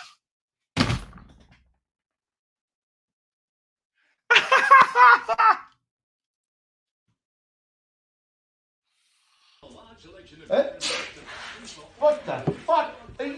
Are you fucking serious? What? You fucking cockfucker? What the fuck you think you're doing? Sneezing. Fucking filthy, dirty, fucking cockfucker. Oh, dude. I fucking love it, Boosh. That's fucking funny, man. Oh, jeez. Throw it out there in the chat. What is your least favorite clip? I could just run through random ones if you guys want. Oh, some niggas talking, but we hate the let's go. I don't want to rap no more. I don't rap no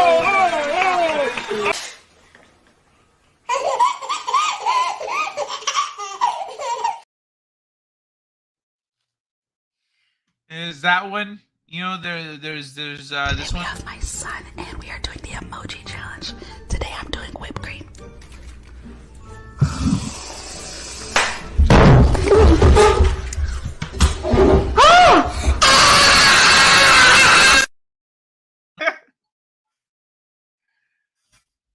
My 2-speed. Hold on, let me get back to the chat. Probably see the cop driving was sober. It's mostly only for the best reasons, Boosh. Catherine likes the sneeze clip too. Everyone likes that clip. I don't think anyone dislikes it. My top speed is 140 miles per hour on freeway, middle of nowhere. What about what can we play here? And maybe some. What about this one, everybody? Hold on.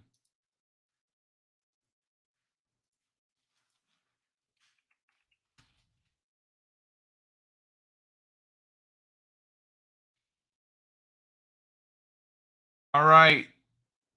How about this one, everybody?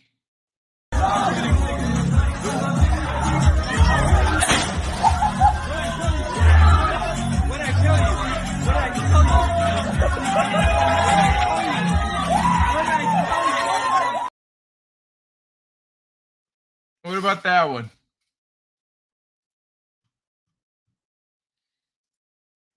The cop driving was sober mostly of his reasons. She is being my advisor now. Don't answer while you're being a grump. It is nice. That's the nice thing about. How do I say this without associating a relationship status?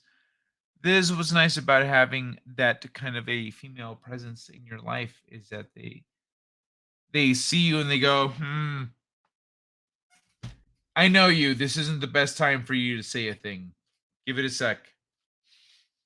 You know what I mean? I personally appreciate that. 140 miles per hour. Wow, my buddy wrecked going over 100. Yo, my brother, I remember one time I was in our mom's car in high school, and it was a 6-cylinder engine. Like the car could haul ass, but I just had someone who was being dangerous, and I was like no, fuck this guy, and I went and my brother was like, whoa, what? Oh, I knew this car could haul ass. I knew this car had balls. Yo, and like we were at a street that was really good for just going on a straightaway. So he's like, hey, like so just go. And I said, what? No, I'm not doing that. And he's like, what? He fucking bitched like a little bitch, but he just bitched. I was like, no, I'm not doing that. I don't give a shit. Like I know what this car can do. I'm not gonna just haul ass for no reason in the middle of the day. Nah. And so yeah, that hashtag reasons why I've never got a crazy speeding ticket.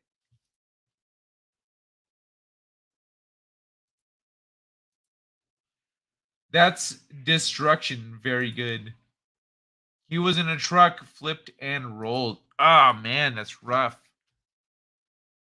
I'm sorry. Flipped and rolled.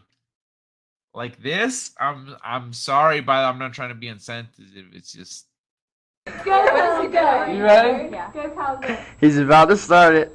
Oh! There it is! There it is! There it is! There it is!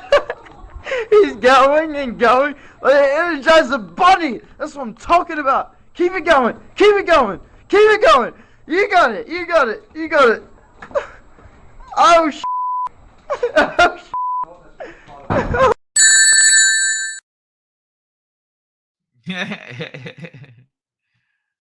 All right, let's see how this one's going. Oh shit. Yeah, the fat fall is a winner. That one's a winner. I'm going to end that one right now. That one's a winner. My truck flipped and rolled. My tires fired all no way in hell I'm driving anywhere near 100 miles per hour. You should have been running the whole time, fuckface. All right. How about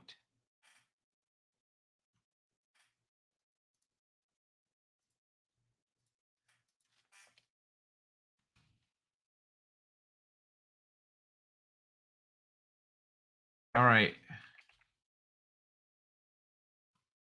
There we go, everybody. The next clip we're voting on is this. We have my son, and we are doing the emoji challenge. Today I'm doing whipped cream.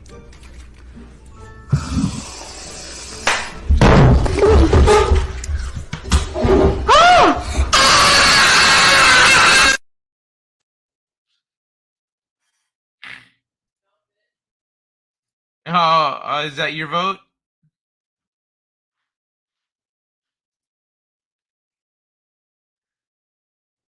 All right, let's see.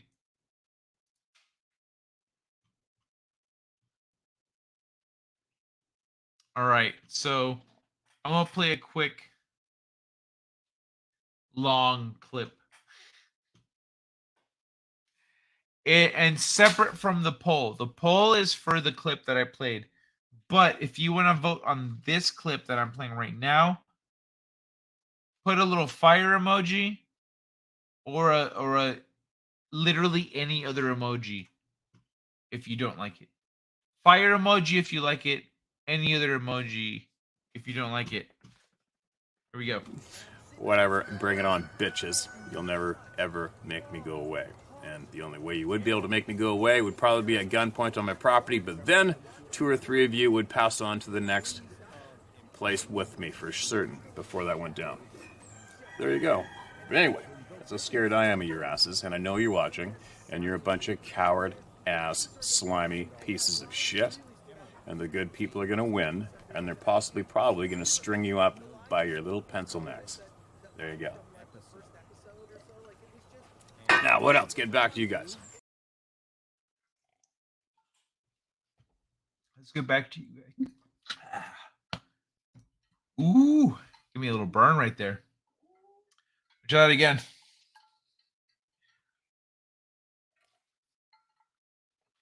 Let's get back to you guys. There we go. I hate that little bastard. Hello, I sent one man show to the kitchen to check his turnovers.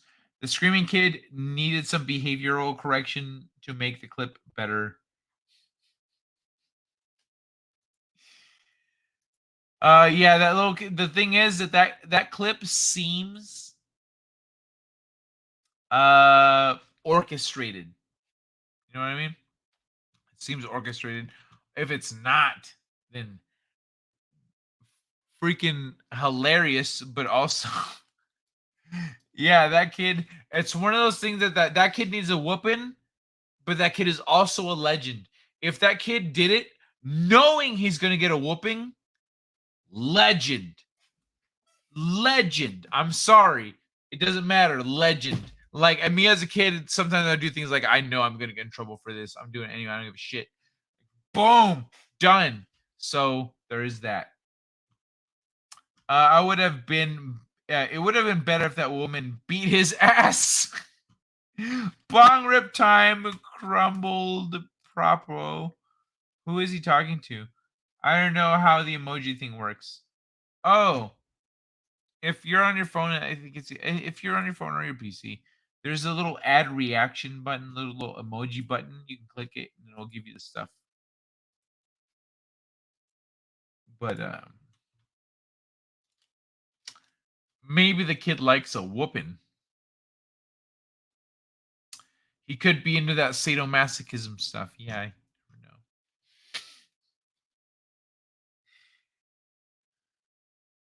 know. What about this one? What does everyone think about this one?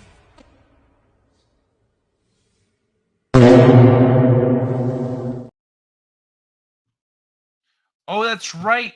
On YouTube, you can also hit the colon button and then start typing words and see what emojis pop up. Cooking improves his mood. He was miserable eating prepackaged stuff. Is that all you can cook is prepackaged stuff? Is that why he was miserable? It's not really all that hard to cook non-prepackaged stuff. You know, salt, pepper, a third ingredient, shred up some stuff, put it to, cook it for a little bit. You can look up shit on the internet. You can look up recipes on the internet. I have a cupcake recipe. I have a chocolate banana cupcake recipe that I started with a recipe I looked up online. And then I looked up that recipe and then I looked up the ingredients and why different ingredients are used. And once I understood why they use different ingredients, I switched the ingredients to use different ingredients. And I turned it, it wasn't originally a banana chocolate recipe. I turned it into a banana chocolate recipe. I also turned it vegan. Like they were really good. The only issue is that they didn't hold together very well. And I stopped experimenting with cupcakes before I figured that out. So c'est la vie. But cupcakes, recipes, cooking. Oh yeah. Making your own shit. It's not that hard. You know what I mean? It's not that hard. So what's actually really nice about it is that when you do it a little bit, you kind of realize what you're capable of. You go, oh my God, this tastes so good. And I just needed these things like this and this and that. And then I made this shit that I would have usually paid for. You've usually paid so much money for this thing that you can cook at home. And then you realize that there's not that much difference between you and those 4-star chefs and stuff. You just need a little bit of knowledge. You go, wait, if I just put these things together, I can just same exact thing.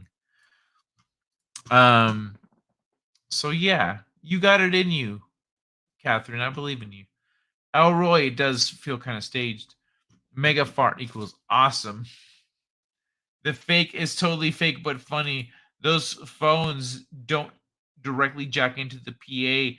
You have to enter a code for department or PA systems. The fart is fake. I know basic cooking. He goes way beyond the average I'm familiar with. Oh, okay. That makes a lot of sense. But basic cooking does not include anything that's prepackaged. So I'm just gonna throw that out there too. I made up chocolate mousse cannoli. My invention patent pending. Fuck off, Elroy. Chocolate mousse cannoli. I will make that, and if it's any good, I will endorse your patent or whatever. Chocolate mousse cannoli. Fuck off. I burn cookies. That's pitiful. It's pretty bad. You can do better. You got to believe in yourself. You set a timer. You check a little early. You got to adjust. You can't just follow instructions your whole life. You got to look at things. And you say, what are the things? You got to look at instructions like recommendations and then think, what if the person that wrote this is an idiot? What if they're dumber than me? And then you yourself double check their shit. That's the best way to go about, interacting with instructions. Unless they're from IKEA, because there's no, you can't. It's pretty straightforward. I cook all of the time. It's a crazy cheap and healthier. It's a crazy cheap and healthier than going out to eat. I can make a $3 steak delicious. Here's another easy recipe. Roasted almonds, organic raw almonds. You roast them in butter and coconut oil until dark brown. Take them out of the pan, sprinkle with cayenne pepper and salt. That's not bad. Elroy used honey and brown sugar to make Bush's spicy nuts. I kind of wish I had a chef from South Park over here. Wow, ASMR kid, 80% drop. There's only 5 votes, but still, damn, not a lot of votes, but yeah, goodbye ASMR kid. I even made, oh man, I made that one. That's a bummer. All right, y'all. What about this one?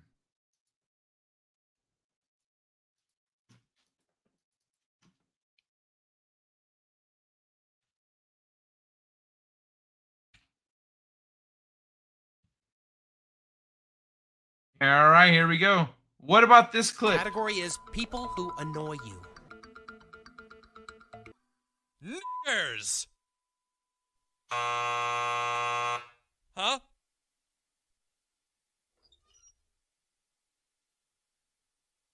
Oh, naggers, of course. Naggers. Right. Can we cut to,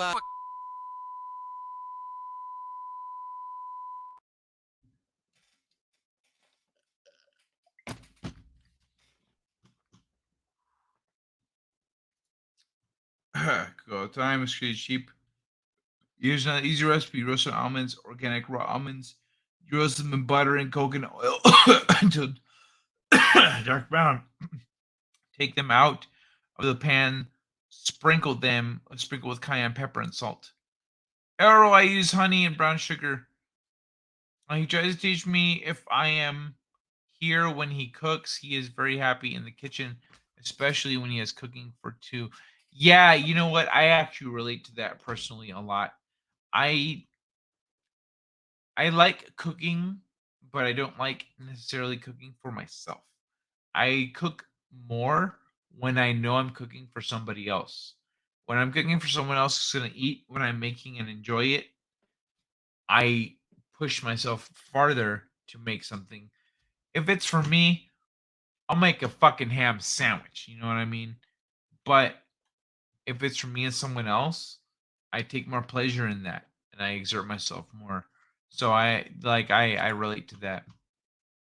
The universe is I actually there was a couple of roommates ago, I would make things and tell everyone like, "Hey, I made this, like grab as much as you want, whatever, feel free to help yourself, etc." And like no one ever did. But then when they made food, I would always get some cuz that's polite. they would never do it. And that shit pissed me off. It was fucking rude. And because I knew they actually liked the things I was making.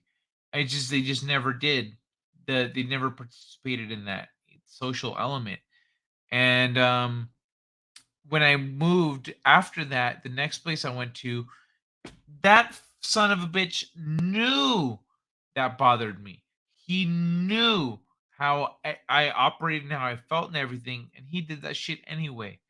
So I would cook, and he would ignore. He knowing that I would say, "Hey, I don't really cook," when it's just for me. Like if I'm not cooking for other people, I tend not to really cook, etc.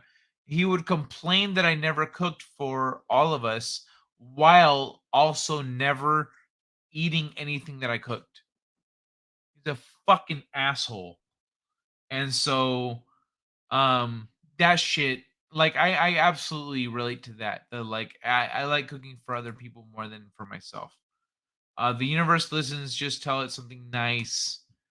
Yeah, you gotta have a good loving heart.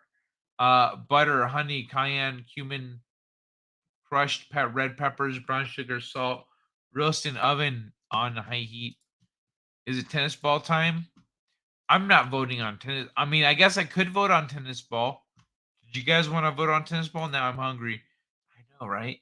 I made some roasted soybeans for my mom. Steamed them and popped them all out of the pods and dusted with cayenne and salt. Super simply and really tasty. He's making coconut cream turnovers. Oh my god, that sounds amazing. Fuck off. That sounds delicious. Yeah. Yeah, I'll make that sound. My brother never liked anything I have cooked because your brother sounds like a douchebag. He always had some critique or reason for not liking the meal. It was usually BS. Yeah, I can relate to that as well. Although on the bright side, at least my brother, when something is undeniably good, he reluctantly compliments me. So there is that. It's a compared it's a highlight in the big picture here.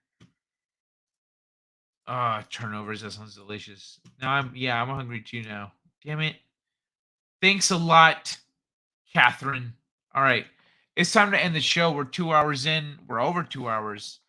But you know what? We still got voting to do. Oh my god, I did click the button. It just never asked. An error occurred. Oh, that's why it didn't work. Hold on.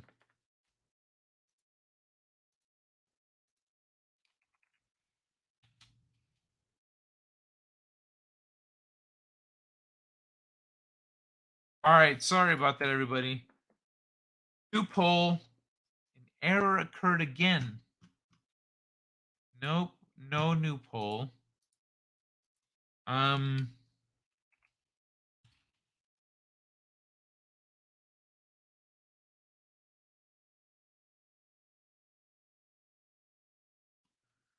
that worked. I guess it just doesn't like naggers.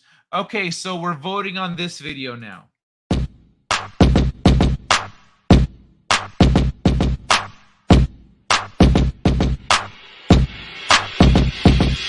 Tennis ball, throw it against the wall.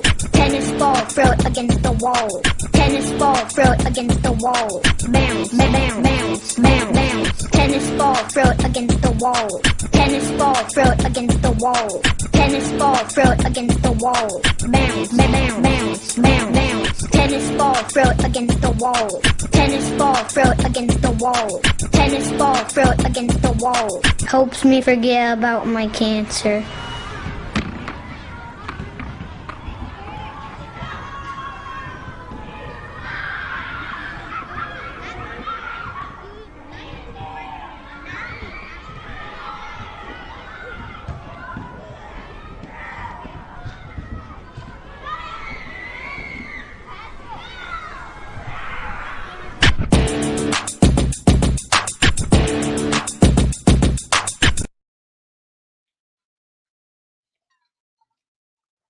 Let's click on, let's vote on that one, y'all. My usual response was, I don't care. Starve if you want. I'll tell someone I messed up. I'm not a freak, but when I know it's good and someone says it isn't, they're fucking retarded. Yeah, I agree, Boosh. That's stupid. We only share dinner a couple of times a week when he's cooking. Otherwise, I gain weight. That sounds accurate. Maybe, Catherine, maybe you could help him learn how to cook in a less fattening way. Because sometimes it's just a matter of swapping certain ingredients. Yeah, it'll take away from some of the flavor sometimes, but I mean, not take away. It changes the flavor. But it's an option. For example, if you're cooking with a bunch of lard, yeah, you're gonna gain fucking weight. You're cooking with lard. What the fuck are you doing? But if you're not, Latin, and you don't want to cook with a shit ton of lard, then you won't gain as much weight because you use butter or all extra virgin olive oil or something like that. My usual response was, I don't care, starve if you want. Oh wait, I'm already wall against the wall tennis. Papa Cotton, hey, what's up, baby?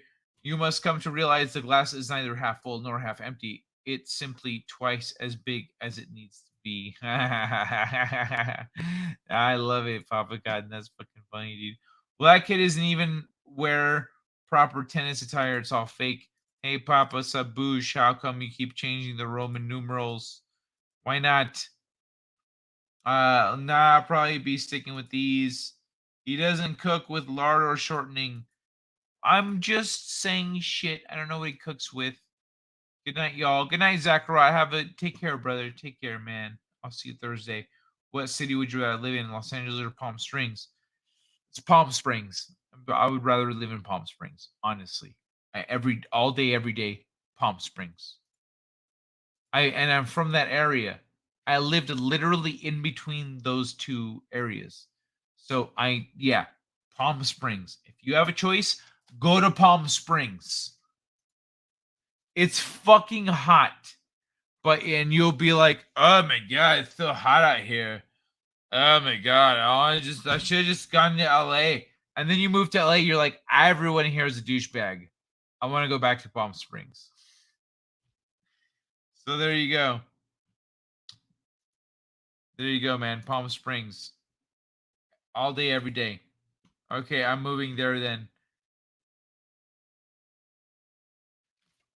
Bitch, why don't you move to Vegas? What are you doing, Elroy? Move to Vegas, hang out with me. What? I moved out of California. Yo, if you are moving to Palm Springs, when I moved out of California, Palm Springs was doing this thing where if you're trans, you get like free income. So think about how you identify. Dinner from a few nights ago on the Twitter, slightly past medium rare. I messed up the rear, but they were good. 29 palms. Yo, Zach, I told him he should have been a baker. You know what, Catherine? Why don't you help him start a business where he bakes delicious food for people and you guys deliver it or ship it to people or some shit? Ship it to people. Figure if you have the wherewithal to do all the business stuff and he has the cooking skills, do all that. If you're like, I don't have the website skills or whatever, talk to me. I can do that. But if you have the mind to do that kind of a thing, to manage a business and go, hey, if you can just make these, I can sell them for money, then there you go. Match made in heaven. Make it happen, Catherine. Make it happen. Show him, your value. Show him what you can do. Show him what you're capable of. Show him your capacities. Show yourself what you're capable of. I moved to Vegas once. Now I don't even go back to visit. Ooh. Ah. That's fair. Nah, I'm a frogman. A butcher, a baker, a candlestick maker. Come on, chat update. There we go. Anyone happy with living in Las Vegas doesn't actually live in Vegas. Happy people live in Henderson and Summerlin. Hey, North Las Vegas is its own thing too. Don't forget, North Las Vegas is not Las Vegas. Also, when people live in Las Vegas, they live in it's a metropolis. It's the name of the metropolis. You know what I mean? So that includes Henderson and Summerlin. When people say, "Oh, I live in Vegas," because no one knows what the fuck you're talking about. If you're like, "Oh, I live in Henderson," you see where is that? It's next to Las Vegas. Oh, you live in Vegas? Yeah, I live in Vegas. Duh. Come on, Papa Cotton. What are you doing, man? I would. Oh, wait. He would never go for that. I made too many mistakes in our relationship. I know of your missteps, Catherine. I know of your missteps. The thing is, if you in life approach things with a sense of humility, even when recognizing your strengths, if you go, hey, this is what I bring to the table, and I want to do this slice of things because it's what I do well. But I don't know how to do any of this other shit, so I'm hiring other people for that. That's fucking smart.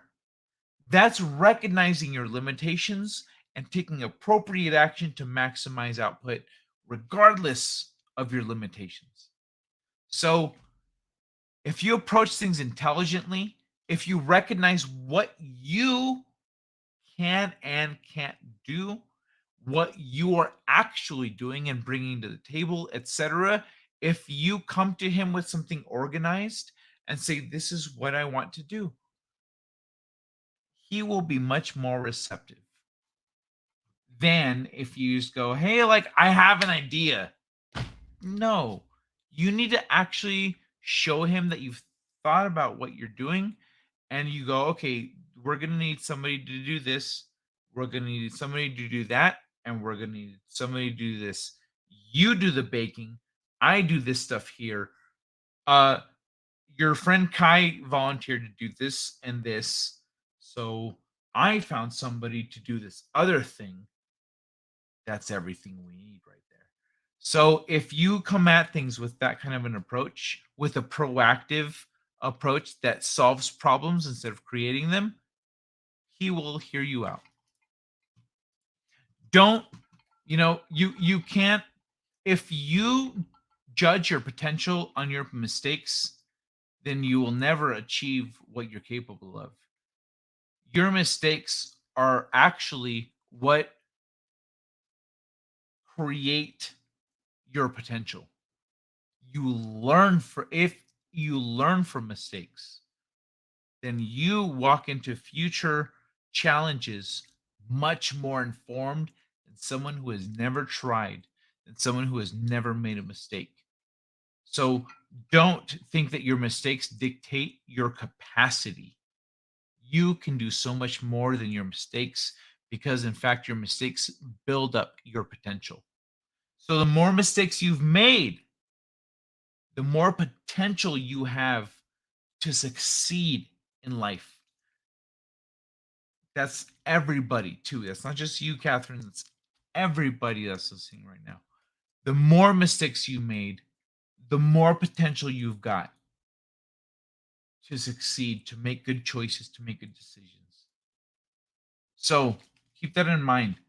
But don't think about your relationship either. It's not about your relationship. It's about the potential that you guys have together as a team. In terms of your relationship, if you want, the relationship thing, that's separate conversation. Separate conversation.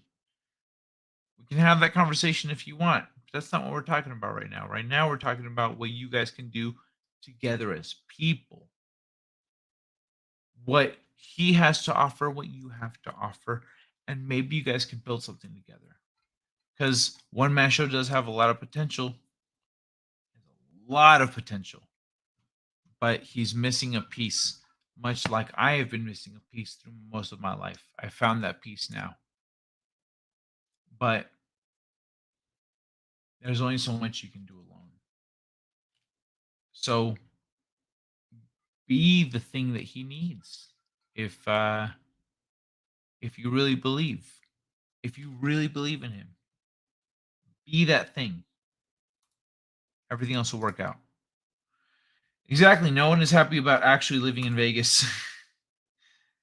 Viva Los Cruces. Oh, Roy, I don't know what you're trying to say, man. I'm gonna skip right past your chat here. So don't be in that kind of relationship, says DJ Lewis. Have the kind of relationships that don't implicate you in crimes after it's over. Whoa, whoa, whoa, whoa, whoa. That's not necessarily true, because whoever you're in the relationship with, you shouldn't give no fucks about crimes.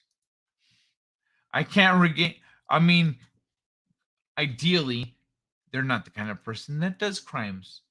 But crime does not dictate right and wrong. That's here. That's for you to decide.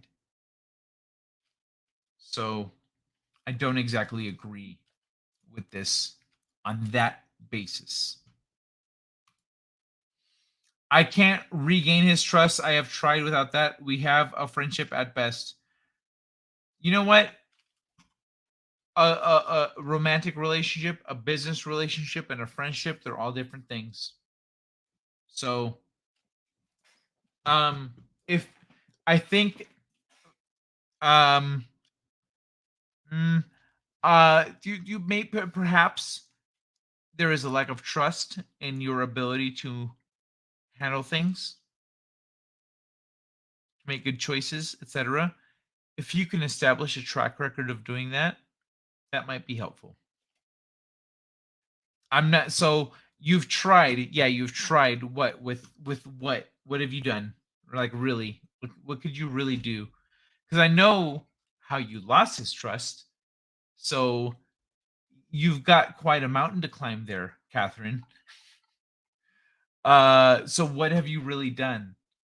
If you want to actually regain his trust, you have to do very big things. And what I'm proposing is a very big thing. Change his life, change your life, etc. Potentially, if you do everything right, that could be what you need. You need to show him you are smart, responsible, aware. You think ahead. You go, oh, this might be a problem. I'm going to take care of that now, etc. That you look at problems before they happen, and businessy kind of a thing might be a good way of establishing that kind of a trust. So consider that. And gaining someone's trust is a lot easier than getting it back after you lose it. Yep. You can't actually reestablish trust the same way you gained it the first time. That doesn't, you have to actually show that, because the first time, essentially, even if there was merit to it, even if it was 100% genuine, if you fuck up, if you make a mistake, it is assumed that that was a fluke or that was an illusion of some sort. So now you have to actually show that you can do all these things outside of that setting, that you have to show that that was actually a fluke by performing, by yourself going, okay, I'm just going to move forward and do things right in all these other places, in all these other ways, and then let that cement dry. You know what I mean? Like, it's not impossible, When the second that you believe anything is impossible is the second it becomes impossible. If you are coming from a good place, if you're coming from the right place, things will sort themselves out because you will make the right choices.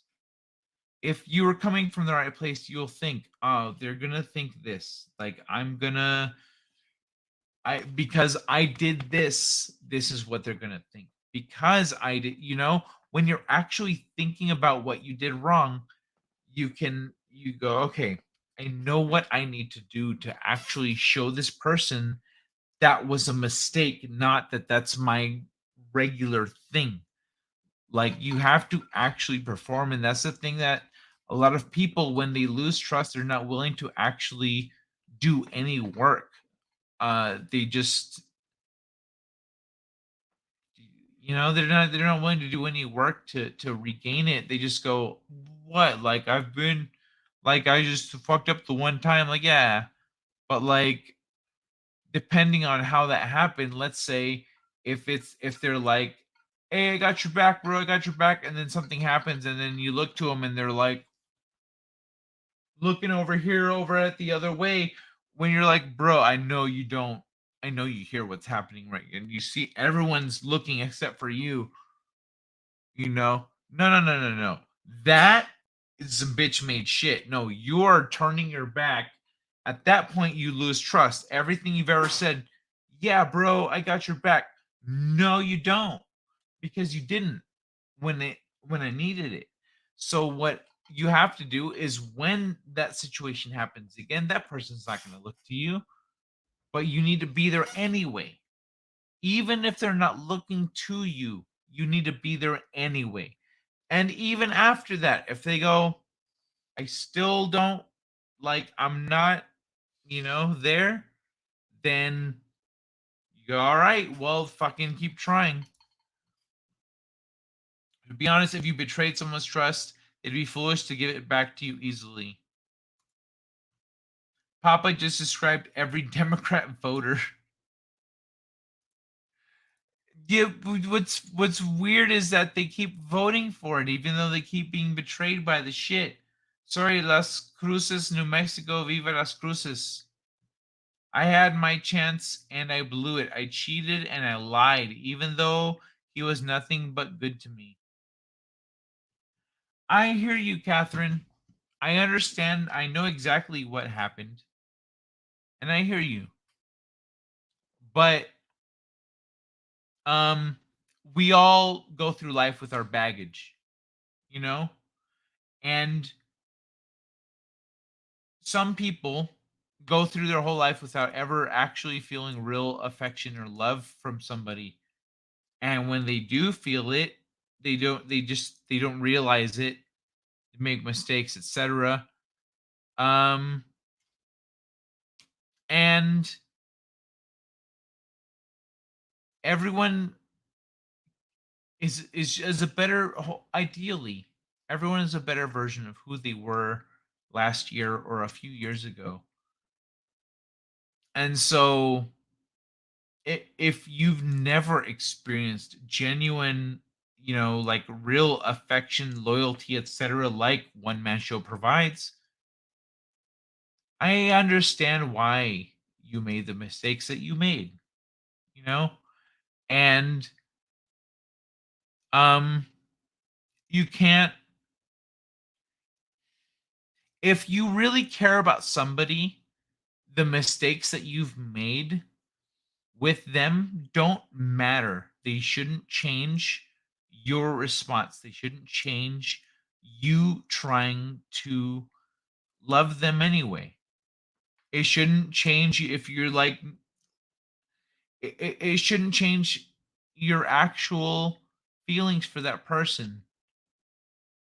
And at some point, they will understand that you maybe weren't at the place that they wanted you to be, even if you're there in the future.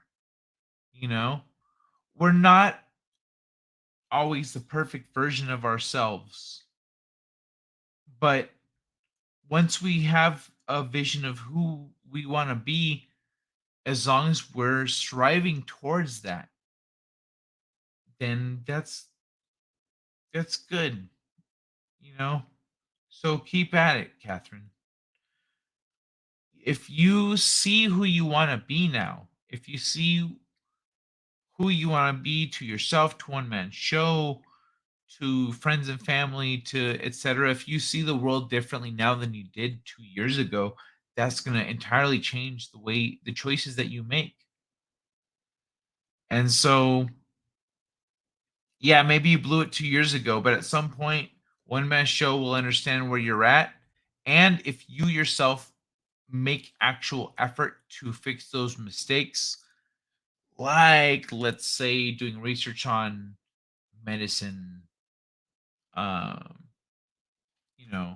quantities, and maybe not to, understanding the dating kind of situation a little better, etc. Those things will help tremendously. But I'm going to quick close this poll with an 80% and 8 votes for tennis ball.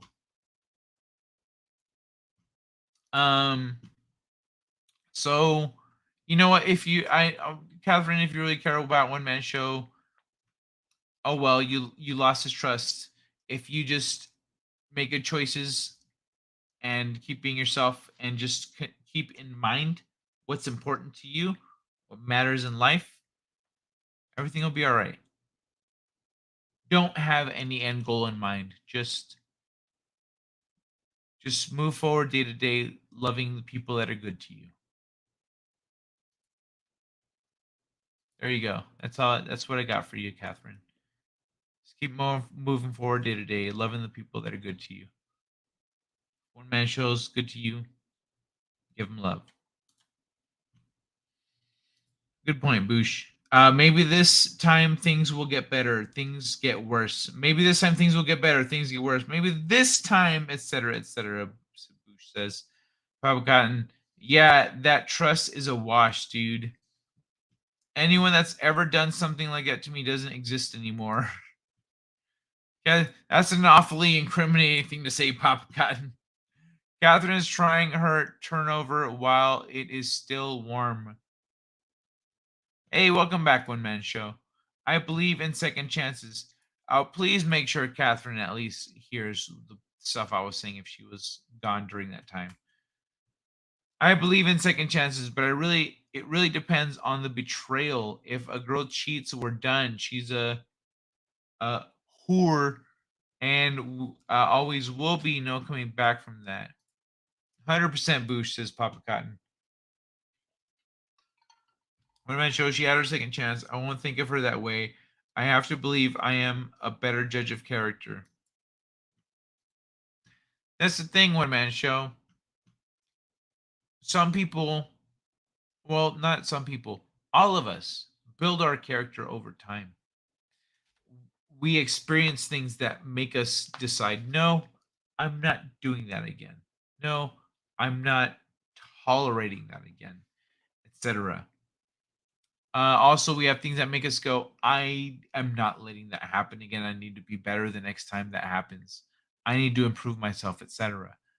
So that's one of the key things in life, not just in finding a mate, but in just finding people that are good to have in your life, is finding people that actually have the capacity to improve themselves. That is essential, because if you're surrounded by people who don't improve themselves, but Catherine strives to improve herself, Catherine's the catch. You know what I mean? I made myself vulnerable, but I did not make her decisions. No, I hear you, man. I hear you. I'm sorry about what happened. I hear you, One Man Show. What women say they want isn't usually accurate. A man should never take dating advice from a woman. A man will tell you what works. A woman will tell you what she wants. Big difference. I find that a lot of times it's a matter of emotional intelligence to patience to get to what a woman actually wants when she is not being direct about it. Because There are many times when they are very direct about what they want, but sometimes you get hit by things that they're saying that are 1 or 2 or 3 degrees removed from the actual problem, and that's a fucking nightmare. You just have to sort through and logically figure out and deal with until you get to that ultimate eventuality, which is something that is real and something that you yourself could be dealing with in some capacity. It's just that we all deal with things differently. And so, we have different things running, different code running through our body that incline us towards different reactions to things. And women may know what they want, may know what the problem is, just like men may know what the problem is and what they want, etc., what they're dealing with, but neither one wants to talk about it. Neither one wants to admit to, oh, well, this person hurt me. Well, this person made me feel, like this and like that.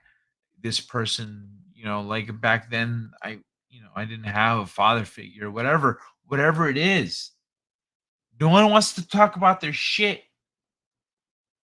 So, we all need to have a little empathy for each other, especially if we ourselves are in denial.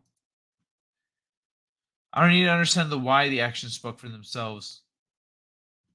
I suggest listening to Patience O'Neill. Papa, ever seen whatever podcast? Damn. No, she was here the whole time. Okay. You missed 2 words of that comment. You made it sound dark, Kai. Sorry. You mean the ho show boosh? Catherine is not the catch. She showed that she has the potential to step out. The potential will always be there. You know what? One man show, if you're dating an alcoholic, they have the potential to drown themselves in alcohol. But if you've got a recovering alcoholic, that's somebody that's trying not to drown themselves in alcohol. What is Catherine? It may not be alcohol. It may be the way she thinks of herself, the way she relates to other people, the way she relates to society. She's had a big upheaval of all those things recently in the last year or 2, hasn't she? You've also very much changed the way she looks at the world. So, what is her actual potential? Her potential is every bit as negative as it is positive, just like all of us. Be like a mirror, reflect what you receive. That's why a lot of people don't like me. Don't fall for it when a woman tells you it's okay to cry. That's straight up bullshit every single time. Women are wired to get the ick from that.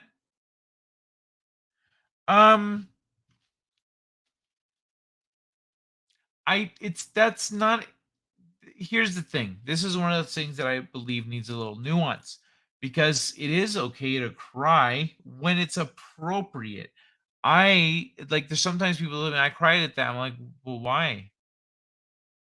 But why? Like, there's no reason to cry for that unless it actually touches on something you experienced emotionally, like as a kid or some shit. Like, if it hits you like that, okay. Otherwise, like, what's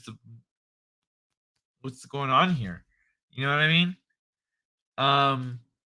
What women actually want is a guy who is comfortable with his emotions. So if you are comfortable with your emotions and you are expressing them honestly, etc., you're working through them, etc., that is different than just crying for no fucking reason, bro. That's completely different. Who says Papa?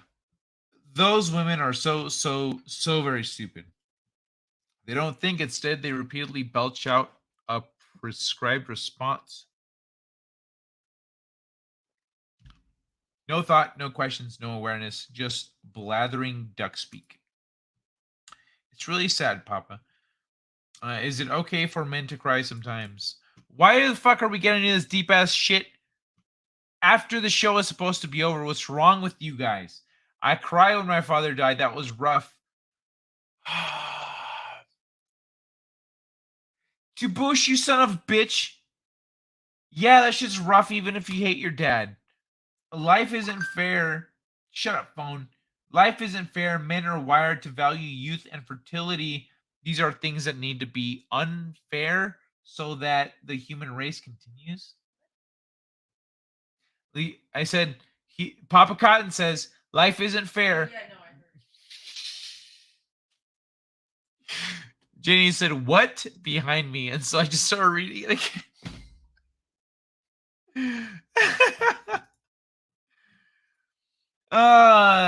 You know what? You're wired to do a lot of things. You learn better as you age. The ick. Dick? I've heard women say they thought they wanted a sensitive, emotional guy, but when they faced it, they said something changed after that. Yeah, it's because they realize that it's a teeter-totter, you know? It's a teeter-totter. You go, oh, I'm always finding this, but I want the other side of the teeter-totter. You go to the other side, you go, oh, now I'm over here and everything is shit. Like all the things that I liked and appreciated are gone. And all the things that I thought I wanted are not as effective as I thought they would be. They want a guy who has an emotional capacity. You need to be able to actually internalize your feelings and think about them and express them and go, babe, it makes me feel insecure when this happens, and it pisses me. It makes me feel like this, and they act like this, and then I say these things. That's why I do that, because I don't like when people are saying this shit. Like it makes me feel like this because of this thing that happened when I was 10. You know, that's what they want. You don't want a guy that's just like, I'm just so sad about all the African children that don't eat every day. That's not what they want. No, they want a guy who actually understands how they feel and can express it. They don't want anything fucking fancy, you know. Bush says, I briefly dated this chick who cried all the time. Whamber.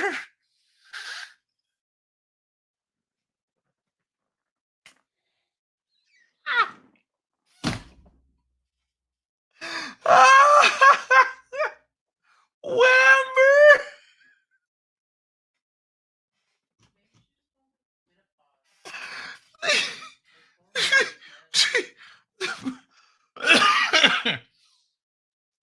So Bush, I'm sorry, baby. So he says Whamber, like literally a commercial about a sign language class. She thought it was so amazing and started crying. Oh my gosh, she was nuts, Bush says. Kai wants to close out. I'm going to enjoy my turnover and not dwell on the stuff that upsets me. Oh, I'm sorry, One Man Show, man. I don't want to upset you, brother. I don't want to upset you, man. You're good people. I want you to be happy. I want you to make.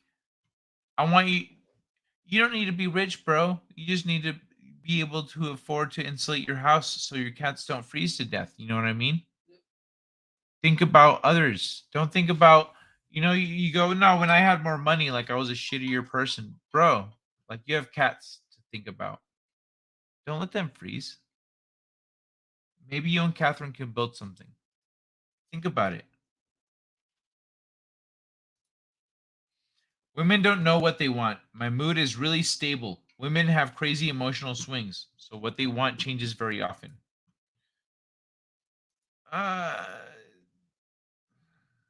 You're painting with a broad brush.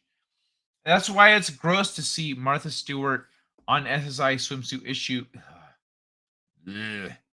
She's not an ugly woman, but she's old as fuck, and that unfortunately isn't valued that much. Who they want seems to sway a bit too. I would let Martha make me dinner, not gonna lie, but she's too old. Boo-hoo, I'm crying. Oh shit, I broke Kai. You brought it up. All right, motherfuckers. It's time to call it a day. It's time to call it adorable. Uploaded.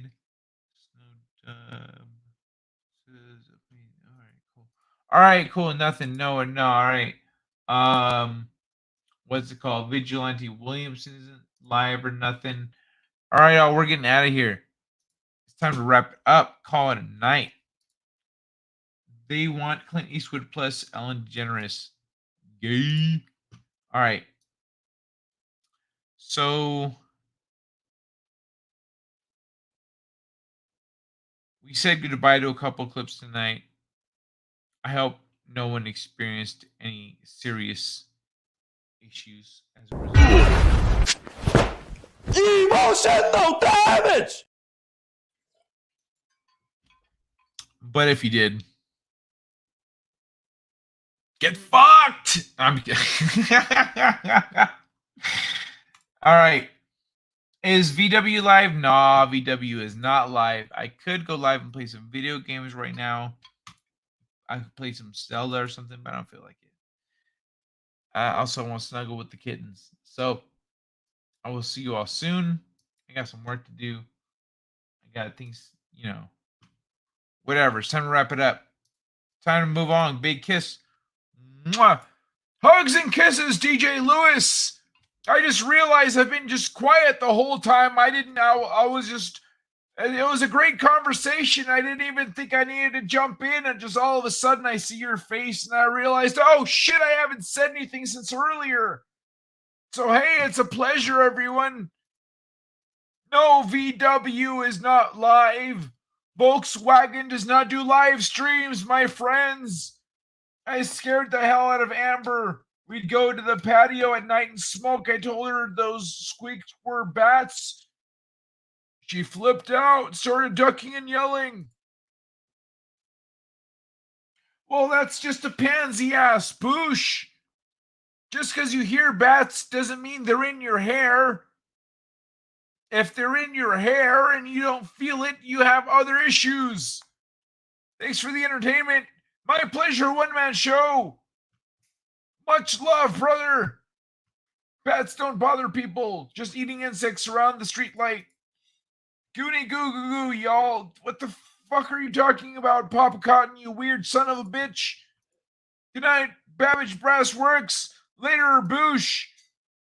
Cats in the Cradle and Silver Spoon, Little Boy Blue, and the Man in the Boot. This isn't a show for 7-year-olds, Elroy Shredding. What the hell are you babbling on about? This isn't a time to rhyme. Peace, DJ Lewis. Good night, everybody. Hugs and kisses, or whatever. It's what it says here on the script. Yeah, this son of a bitch has a script. All 3 fucking hours are written out, and then he just decides to stop at some point. I'm whistleblowing. Nope. No, none of that. We're not doing it. I'm blowing the whistle. No, we're not blowing. There's no whistles. I don't have a script. I just talk off the cuff. I talk to you clearly. I can't plan my responses to, he's psychic. He knows everything. That's not true.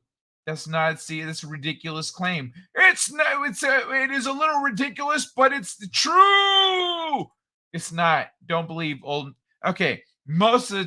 If old man Kai is talking history, you can believe what he said. Yeah, damn right. But you did not like when he's making crazy claims about me. He just wants more airtime.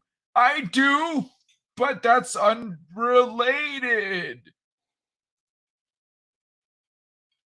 That was very convincing. Go fuck yourself. All right, everybody, we're calling it tonight. Good night, everybody. Don't worry. Be happy. Don't worry. Be happy. It's too old for Kai, Elroy. Get a rope. Nice. Night, everyone. All right. Good night, everybody. Hugs and kisses. Thank you to all my Ko-fi subscribers. And you know, I never know when Dr. Forbin Classes is watching, but thank you, Dr. Forbin Classes, for encouraging me to, to pursue this and just keep going on my own. I really appreciate that. And you've helped me this last year through some crazy transitions. So thank you to all my coffee subscribers. Thank you to everyone that's here right now. Hugs and kisses. Good night, everybody. Mwah!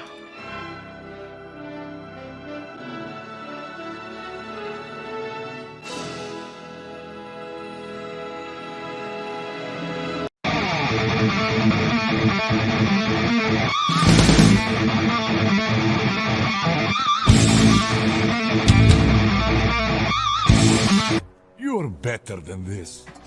Join us. Use your powers for good. Heads up. Be a superhero.